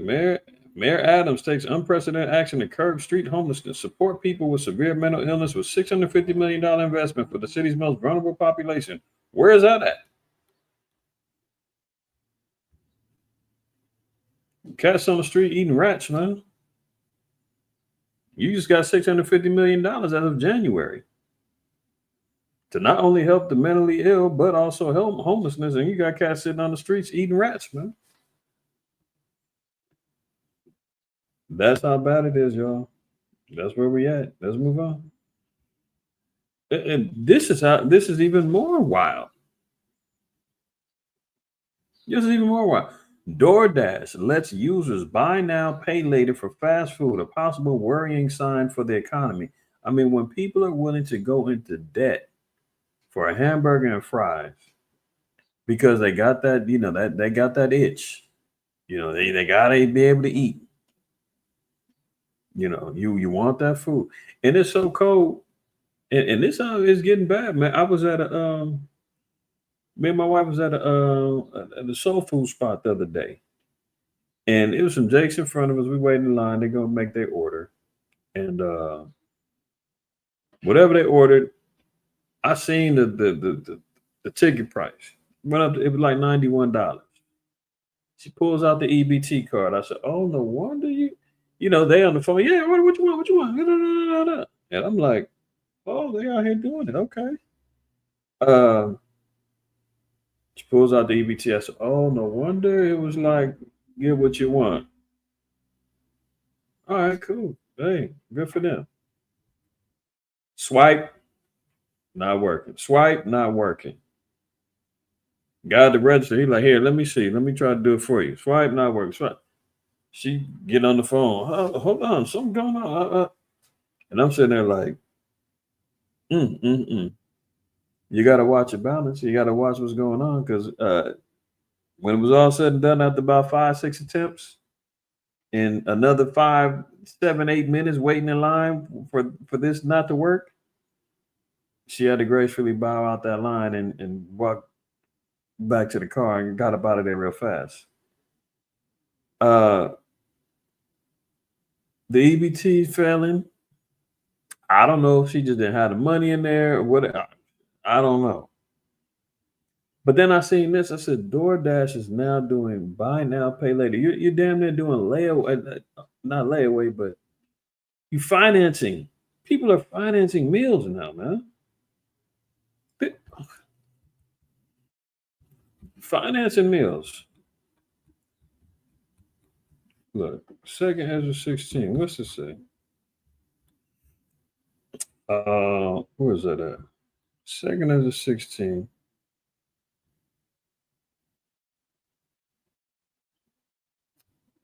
This is a cold chapter, man. It's coming up. Slacky.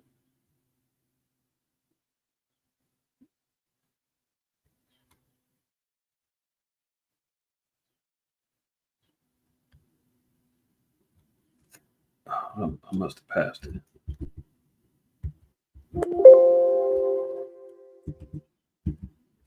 That's it right there. Slacky. Second Ezra 16. And we're going to read 18 down to 21. Now it says, the beginning of sorrows and great mournings, the beginning of famine and great death, the beginning of wars, and a power shall stand in stand in fear. The beginning of evils. What shall I do when these evils shall come? So Ezra is saying, I'm hearing about and I'm understanding through this vision and getting this understanding. This is going to be the beginning of massive hell, pain, destruction, oppression, famine. He said it's going to be nasty out here, man. He said, what will I do when these evils come? Behold, famine and plague, tribulation and anguish are sent as scourges for amendment. So these are things that's supposed to bring correction and get people back in line. Famine, plague, tribulation, and anguish, right? But for all these things, they shall not turn from their wickedness. So all this is going on, but do you see our people massively running to repent? People questioning what's going on. People are starting to question. However, they're falling for, lies on TikTok memes. Our people is looking, but there's so many traps out there. They don't know which is the right way. When Jeremiah 6:16 says, "Seek ye the old path, wherein is the right way." The old path is the Bible. That's where people are supposed to be looking. But there's so many other options out there. People getting lost in the sauce and won't turn from their wickedness because the churches are too busy telling you that the laws are done away with. It's too hard to keep the commandments. You don't got to do that. Just keep the faith. Hey, get dunked in this dang tub over here with dirty water, and everything will be straight. Get baptized in the name of the Lord, the Son, and the Father, and the Holy Ghost, and whatever else. And it says, but for all these things, they shall not turn from their wickedness, nor be always mindful of these scourges. They're not always going to be thinking about famine, plague, tribulation, anguish. Our people want to, escapism. We want to be sedated from the hell that's going on. We'd rather just turn our back and say, I don't watch the news. I don't see this stuff. I don't want to hear about it. We know it's bad, don't they? You ain't got to tell me. I know. But what are you going to do about it? How are you protecting yourself, your soul, your spirit, your household? What are you going to do? It's not going away. I don't want to think. I don't need to be mindful. You ain't got to keep reminding me about this stuff. Okay. That's why the Lord said these people ain't going to turn from their wickedness. They're not going to be mindful of these scourges. Why? Behold, victuals shall be so good and cheap upon the earth that they shall think themselves to be in a good case. Hey, I can always still go get rallies 5 for $5, or McDonald's got a meal plan. KFC's talking about $7 boxes with chicken and potatoes. It's all good. They used to be able to say 99-cent stores existed. They're not here no more. Oh, Dollar Trees. Oh, they're closing down slowly but surely. Dollar General is closing down slowly but surely. But look, how are they making victuals so good and cheap on the earth? Don't worry, you can finance that Big Mac meal. So people think, oh, I'm still good. Well, I can go get I can finance my pizza so the family, we can have a good time and still be good and have our movie night. And don't worry, kids, I'm just going to finance the damn meal plan. I'm like, good Lord, we're in that situation now? That should tell you. We're in a bad situation. We talking about famines and people having to finance a meal. They already was doing buy now, pay later with groceries. Now it's like DoorDash saying, we'll help you finance your Taco Bell order. If you can't afford a Taco Bell, you don't need to be eating it. You can't afford whatever, your damn Big Mac meal, you don't need to be eating it. Why the hell would you go into debt over a damn Whopper combo? You better learn how to cook and get off your ass and being lazy. It's unbelievable. But this is prophetic. Victuals shall be so good, cheap on the earth, that they shall think themselves to be in a good case. And not only is it financially, but then you're seeing how fast and cheap and easy the GMO foods is coming up, the Franken food is coming up. They're in abundance. So people saying, what famine? There's plenty of food here. Little do you know, you don't know what the hell you eating. This is why Yahweh said in Mark 16, he said, we're going to eat and we're going to drink poison and live and handle serpents and all that. We're going to be exposed to deadly things that in any other case would probably destroy us. But because we're in the faith of Mashiach outside, like we're going to be seen through. Right? It says, but think themselves to be in a good case, and even then shall evils grow upon the earth, sword, famine, and great confusion. So it's not going to stop. Evils are still going to grow upon the earth, sword, famine, and great confusion. And the Negro's talking about what famine? I just got to buying now and paying later for my damn Pizza Hut order. Huh? Explain to me how the hell. Oh my goodness. It's bad, Joe. Look, buy now, pay later services are typically used on large purchases like furniture, but now one service is branching out into fast food. DoorDash is partnering with Klarna, a financial company that lets customers schedule small payments over a set period of time in a new partnership announced Thursday.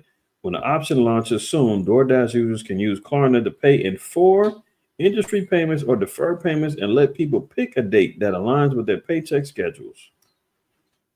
Is it that good? You want to consider going into debt to eat? Or is it just that bad? Somebody tell me. I thought that was wild, but there you go.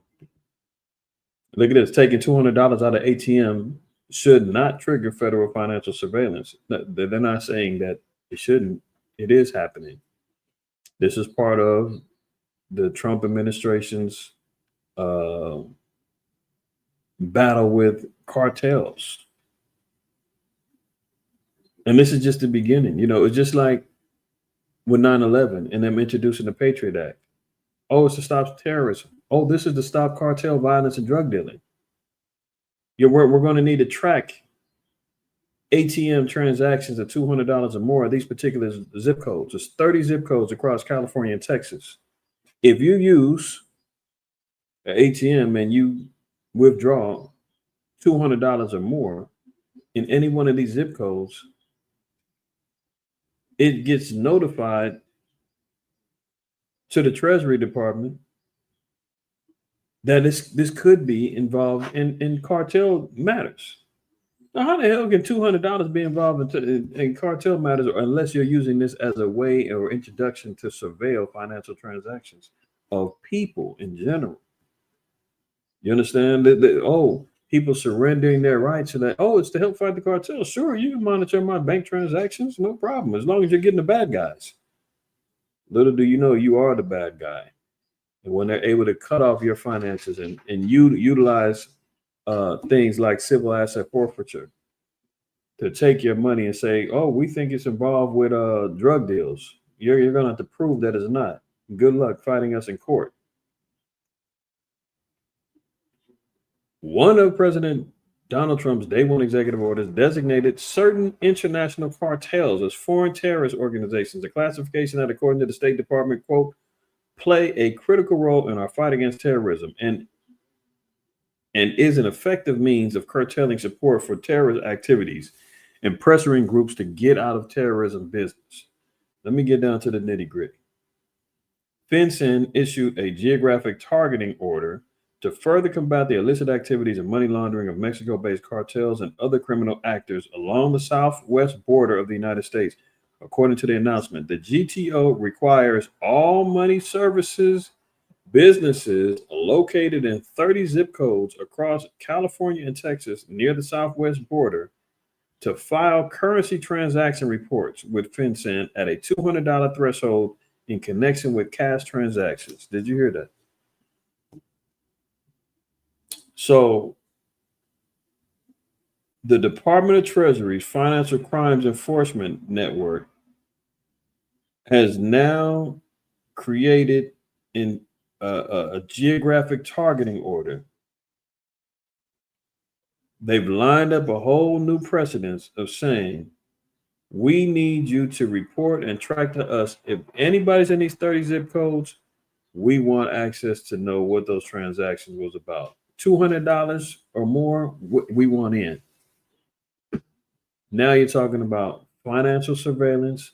Not only are they phone tapping, not only are they got the cameras everywhere, microphones, everything spying on you. Your phone is listening in on you. Now they're tracking the money too. This is how they create a global beast system to track, trace everything that we do. All in the excuse in the name of, it's because of terrorism. Yeah. We're trying to stop this. Meanwhile, they are the terrorists. Go figure. Sound of panic. Terrifying vid shows a mysterious new sonic weapon deployed against a crowd of protesters clearing the streets in seconds. This was some protesters over in Serbia, right? Now, why this was interesting, because I remember we was talking about Esau having sound wave weapons and all kind of stuff over 20 years ago. Well over 20 years ago. And now you're seeing these things come to pass. Elder Rashab Aladai, y'all are my witness. Tell me we wasn't talking about sonic weapons and all the Esau's particular technology and weapons that he's got at his disposal. The stuff that he's telling us about is the stuff that he's willing to expose. I'm more thinking about what he hasn't told us he's got. Look at this. Every garden deserves a little love, and the right tools can make all the difference. With HostLink,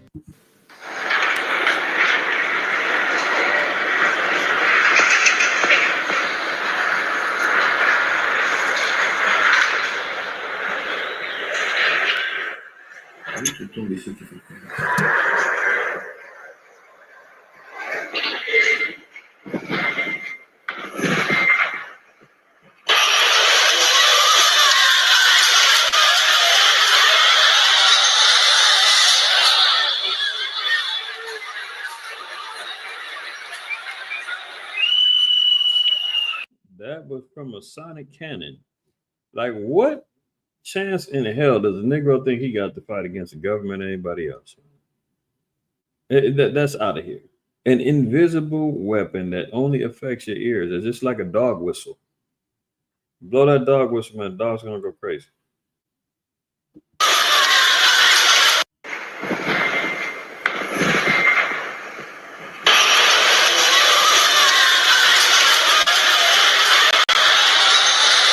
Now that's Esau living by the sword. When he comes up with these particular type weapons, man, I mean, he's constantly in the lab bubbling up. How can he destroy, control, look at the sonic cannons can emit up to 160 decibels of sound, roughly equivalent to standing next to a rocket launch, and can be very painful. They blowing up people's eardrums with a weapon. You've seen the whole crowd split and dispersed. One sonic boom. That's Esau living by the sword, man. And we was talking about this over 20 years ago. And here you go. They was calling us crazy, saying, you know what you're talking about. That's conspiracy theory. That's bullshit. Okay. He'll show it eventually. Yep, that's right. Microwave towers, all that stuff, man. We was talking about that stuff 20 plus odd years ago. I'm limiting the time. It might have been longer than that. 20 years ago, 2005. Yeah, we definitely even before that. I'm sure before that. Man, time is flying. Good Lord. All right, let's move on. Now look at this. History, this is Napoleon, man. History is the version of past events that people have decided to agree upon. There's also, now I don't know if they're accurate quotes or they're attributing to Napoleon, but there's another one that says history is the lies that people have agreed upon. There's another one that says history goes to the victor, or history goes to the winners, or history is dictated by the winner, something like that. But this is interesting because this is how Esau gets down. History is the version of past events that people have decided to agree upon. Why do I bring this up? I'm going to play this little excerpt from 1984. We talked about the Ministry of Truth from that book, George Orwell's 1984, right? And this is a reading, a rendering from the book 1984 and the Ministry of Truth. We talked about this before. Watch this.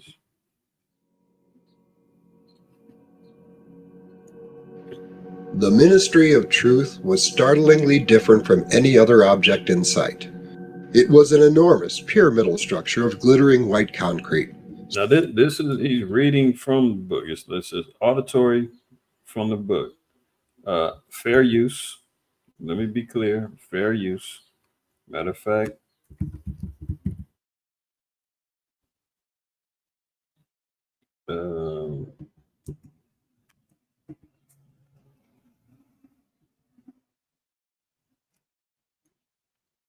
let me throw this up there just in case they get to acting funny, right? This is being used under fair use for commentary, news reporting, teaching and scholarship, and research, all right? So I'm playing this video under fair use as they're reading excerpts from the book of 1984. And the reason why I'm bringing this up, we'll play it, but I do want to remind everybody regarding the Ministry of Truth, if you don't remember.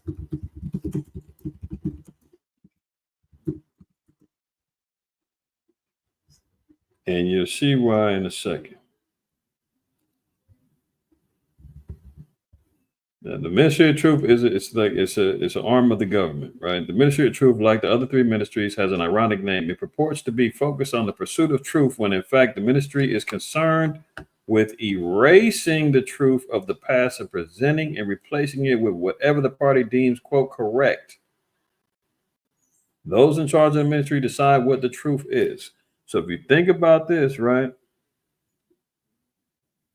The Ministry of Truth is concerned with erasing the truth of the past and present, replacing it with whatever the party deems correct. That's why I gave that quote about Napoleon.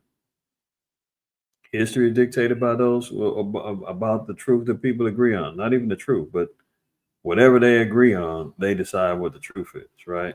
Now, in 1984, they had a particular ministry or division of the government that was called the Ministry of Truth. It's a misnomer. It is misnamed as those within its walls actually serve the opposite purpose, to falsify history and to present it in order to pursue the beliefs and intentions of the party. So they falsify, they lie about the truth because it helps promote the party's interests. It promotes the governmental structure of the so-called white man. It promotes oppression. It promotes lies, right? So let me play this. It's 3 minutes. I'm going to let it go, but you can make sure. The Ministry of Truth was startlingly different from any other object in sight. It was an enormous pyramidal structure of glittering white concrete, soaring up, terrace after terrace, 300 meters into the air. From where Winston stood, it was just possible to read the three slogans of the party. War is peace. Freedom is slavery. Ignorance is strength. That's the motto of the Ministry of Truth. War is peace, freedom is slavery, ignorance is strength. Now imagine, and you wonder why they keep people in ignorance, because it keeps Esau and his foundation strong, right? So as long as Hosea 4:6 exists, my people are destroyed for lack of knowledge. As long as confusion exists, as we're here in Babylon, they stay strong, right? So ignorance is strength. Freedom is slavery. They're telling everybody, you're free. What are you talking about? We're in slavery. Oh, really?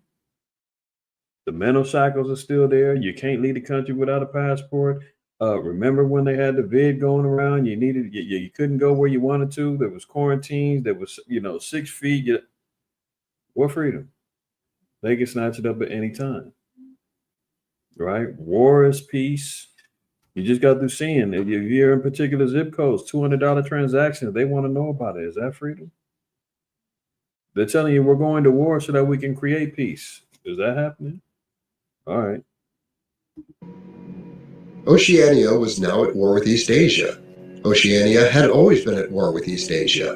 A large part of the political literature of 5 years was now completely obsolete.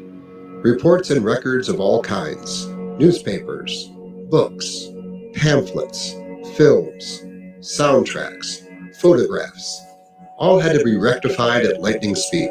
Although, did you hear that? All of those media, everything that they use media-wise, everything had to be rectified. Everything had to be changed. Everything had to be reconstructed.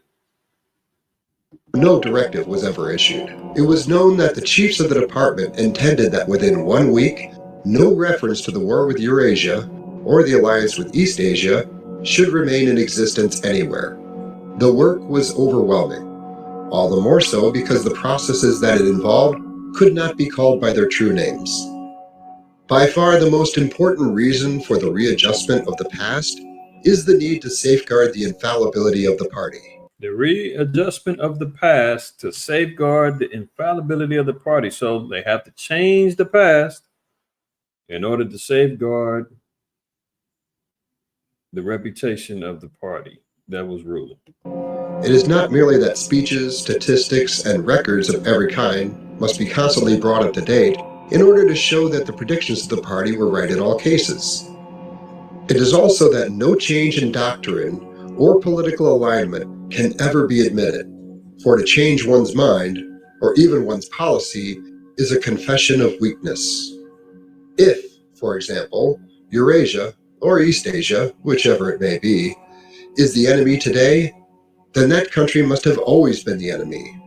And if the facts say otherwise, the facts must be altered. Thus history is continuously rewritten. This day-to-day falsification of the past, carried out by the Ministry of Truth, is as necessary to the stability of the regime as the work of repression and espionage carried out by the Ministry of Love. All right, I'm going to stop it there. Notice what it said. The changing of history, let me back it up real quick, is necessary. And the falsification, one more time, and then you're going to see where I'm going. History is continuously rewritten.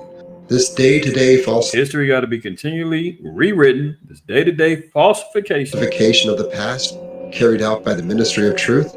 So now you understand why Yahweh said, "Ye shall know the truth shall make you free." Our search and our endeavor to find out what the truth is imperative to our salvation, because there is a system that is in place that is constantly flooding us with lies. That's why Revelation 12 talks about that the woman was going to be carried away with a flood, and the flood is the lies, right?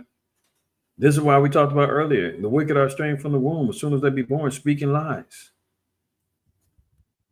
Changing history is as necessary to the stability of the regime as the work of repression and espionage. So, for time's sake, let me just get right to it. Carried out. Okay?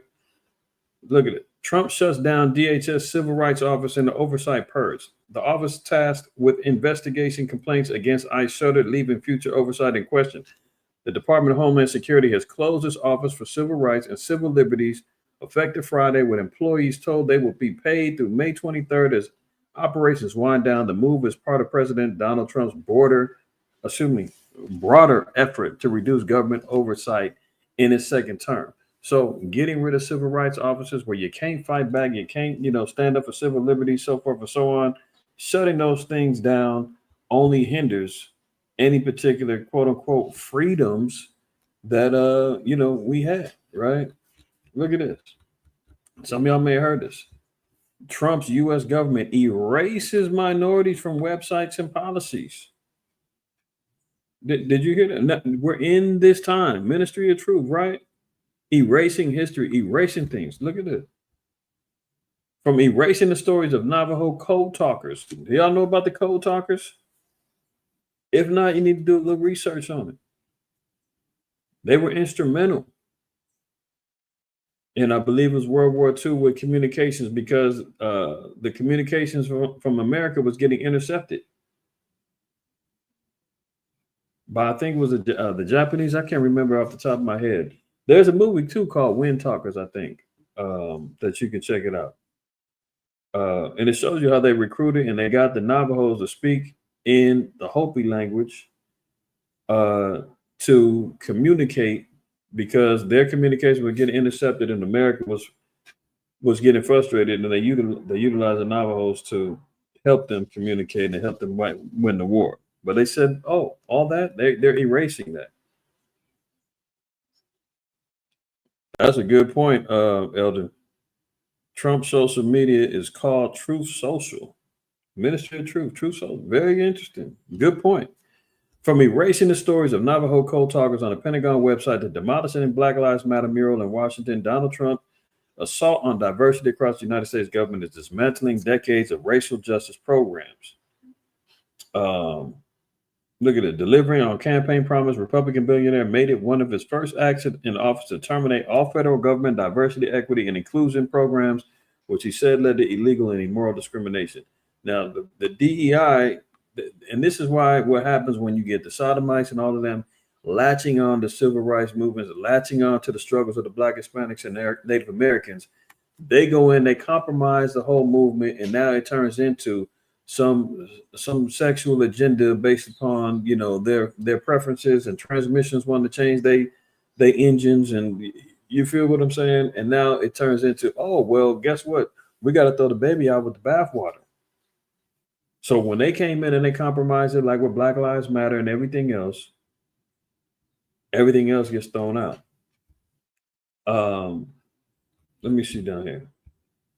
It says, earlier this month, Civil War historian Kevin M. Levin reported that Arlington National Cemetery had begun to wipe its website of the histories of Black, Hispanic, and women war veterans. It's a sad day when our own military is focused to turn its back on sharing the stories of the brave men and women who served this country with honor. This insanity must stop. Woke cultural Marxism. References to war heroes, military first, and even notable African Americans were among the swath of images and articles marked for deletion, according to the database obtained by the Associated Press. I'm not going to read the rest of this article. If y'all interested, go check it out. It's on Yahoo. But if this, you can't make this up, man. This is art imitating life, or is this life imitating art? You decide. Even Jackie Robinson. They trying to erase him. Look here. Other content removed by the Pentagon includes stories of the Tuskegee Airmen, who were the first African-American military aviators, and baseball legend and veteran Jackie Robinson. You know that movie Red Tails? Tuskegee. They say that didn't exist no more. Erase all of that. This is the times that we're in right now under this particular administration. This is the dominance that the so-called white man is trying to institute with a truth, social truth, ministry of truth approach to disannulling and discrediting and erasing the history of our people. Now, I heard that they, under pressure, put back Jackie Robinson's information, but the standard remains clear. They want to erase your history, my history. Look, our people's history. What is it? First Maccabees 3? Is this the first time they've done this?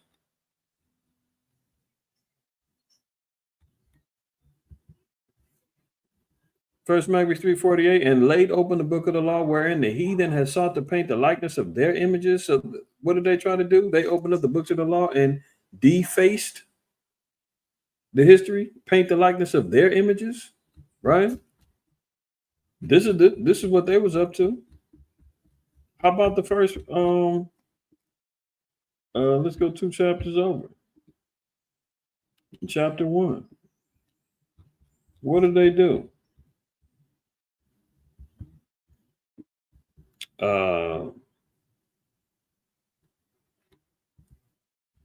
Look at this. First Maccabees 1:56. And when they had rent in pieces the books of the law which they found, they burnt them with fire. And whosoever was found with any book of the testament, or if any committed to the law, the king's commandment was that they should put him to death. So look at it. They took our records, they defaced and changed it and put their images in there. They went and found the books of the law, burnt them up, and destroyed them. Right? I mean, how many times have we heard about the history about the so-called white man being responsible for the destroying of the Library of Alexandria in Egypt, the greatest historical compilation of books dating and had history from Egypt to Syria to Babylon to Greece. And the first person to get that on fire was Caesar. He's always been at work destroying history, trying to erase history. And here they go again. Here you go again. This dude's wicked as hell, man. And then when you want to fight about it, oh, we shutting down that civil rights office too. You ain't got civil rights no more. Civil liberties, who? What? Nah, we're not doing that. We didn't spend too much money on you niggas. $22 million? You don't need that much money. We're not doing that. That's why I said perilous times is coming down the pipeline, y'all. Look at the Defense Department wipes glory Civil War hero from the website. Sergeant William Carney. You seen that movie, Glory? That's Denzel's character. They taking him off. Look at it. The Defense Department efforts to purge civil rights figures from his website led to the deletion of a page about Black Civil War hero Sergeant William Carney.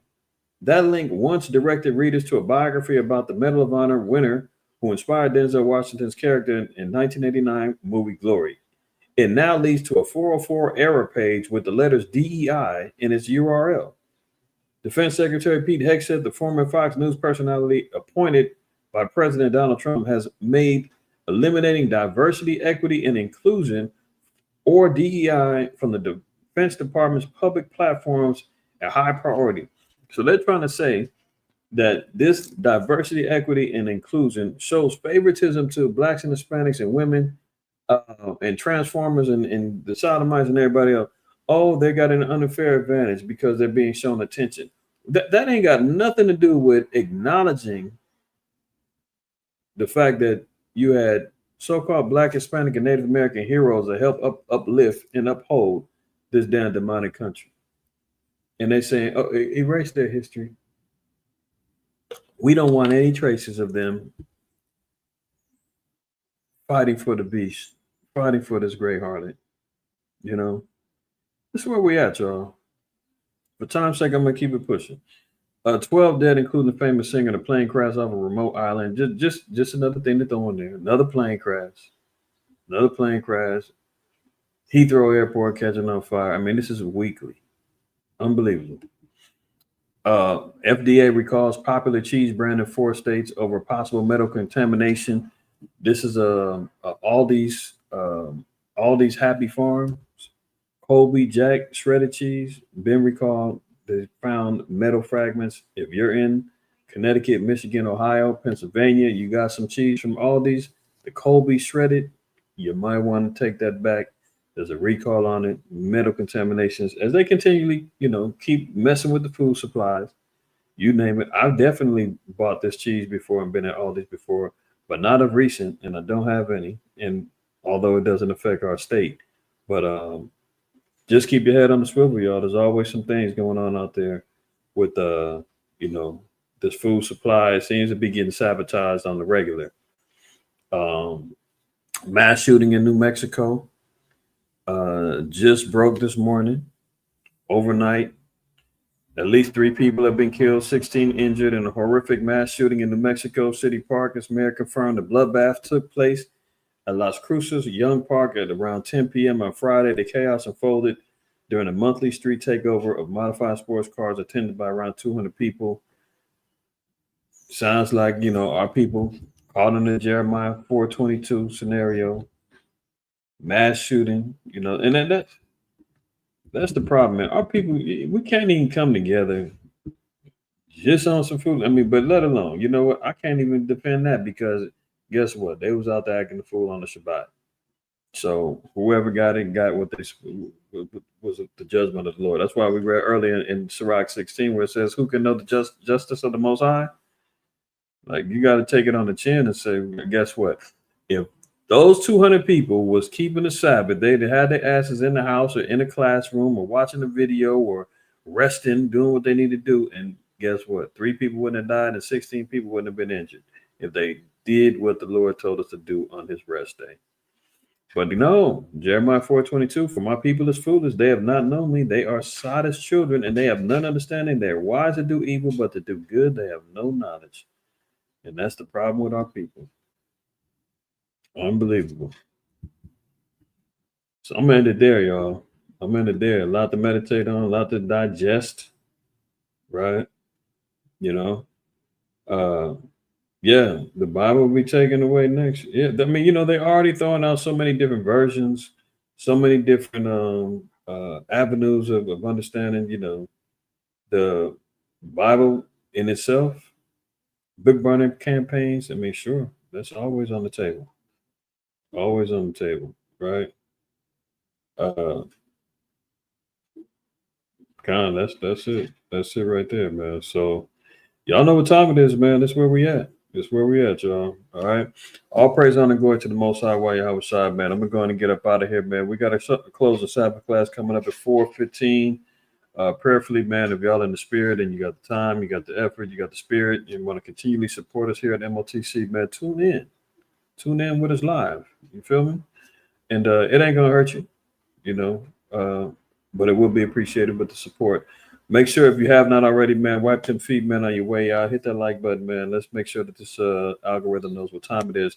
Feel free to share this video with your friends, family, your social media, whatever your case may be. I don't mind. It's all good. But get that word out, man. Do your works. I'm going to do mine. See y'all in the very near future, man. Y'all be well. Take care. Shalom.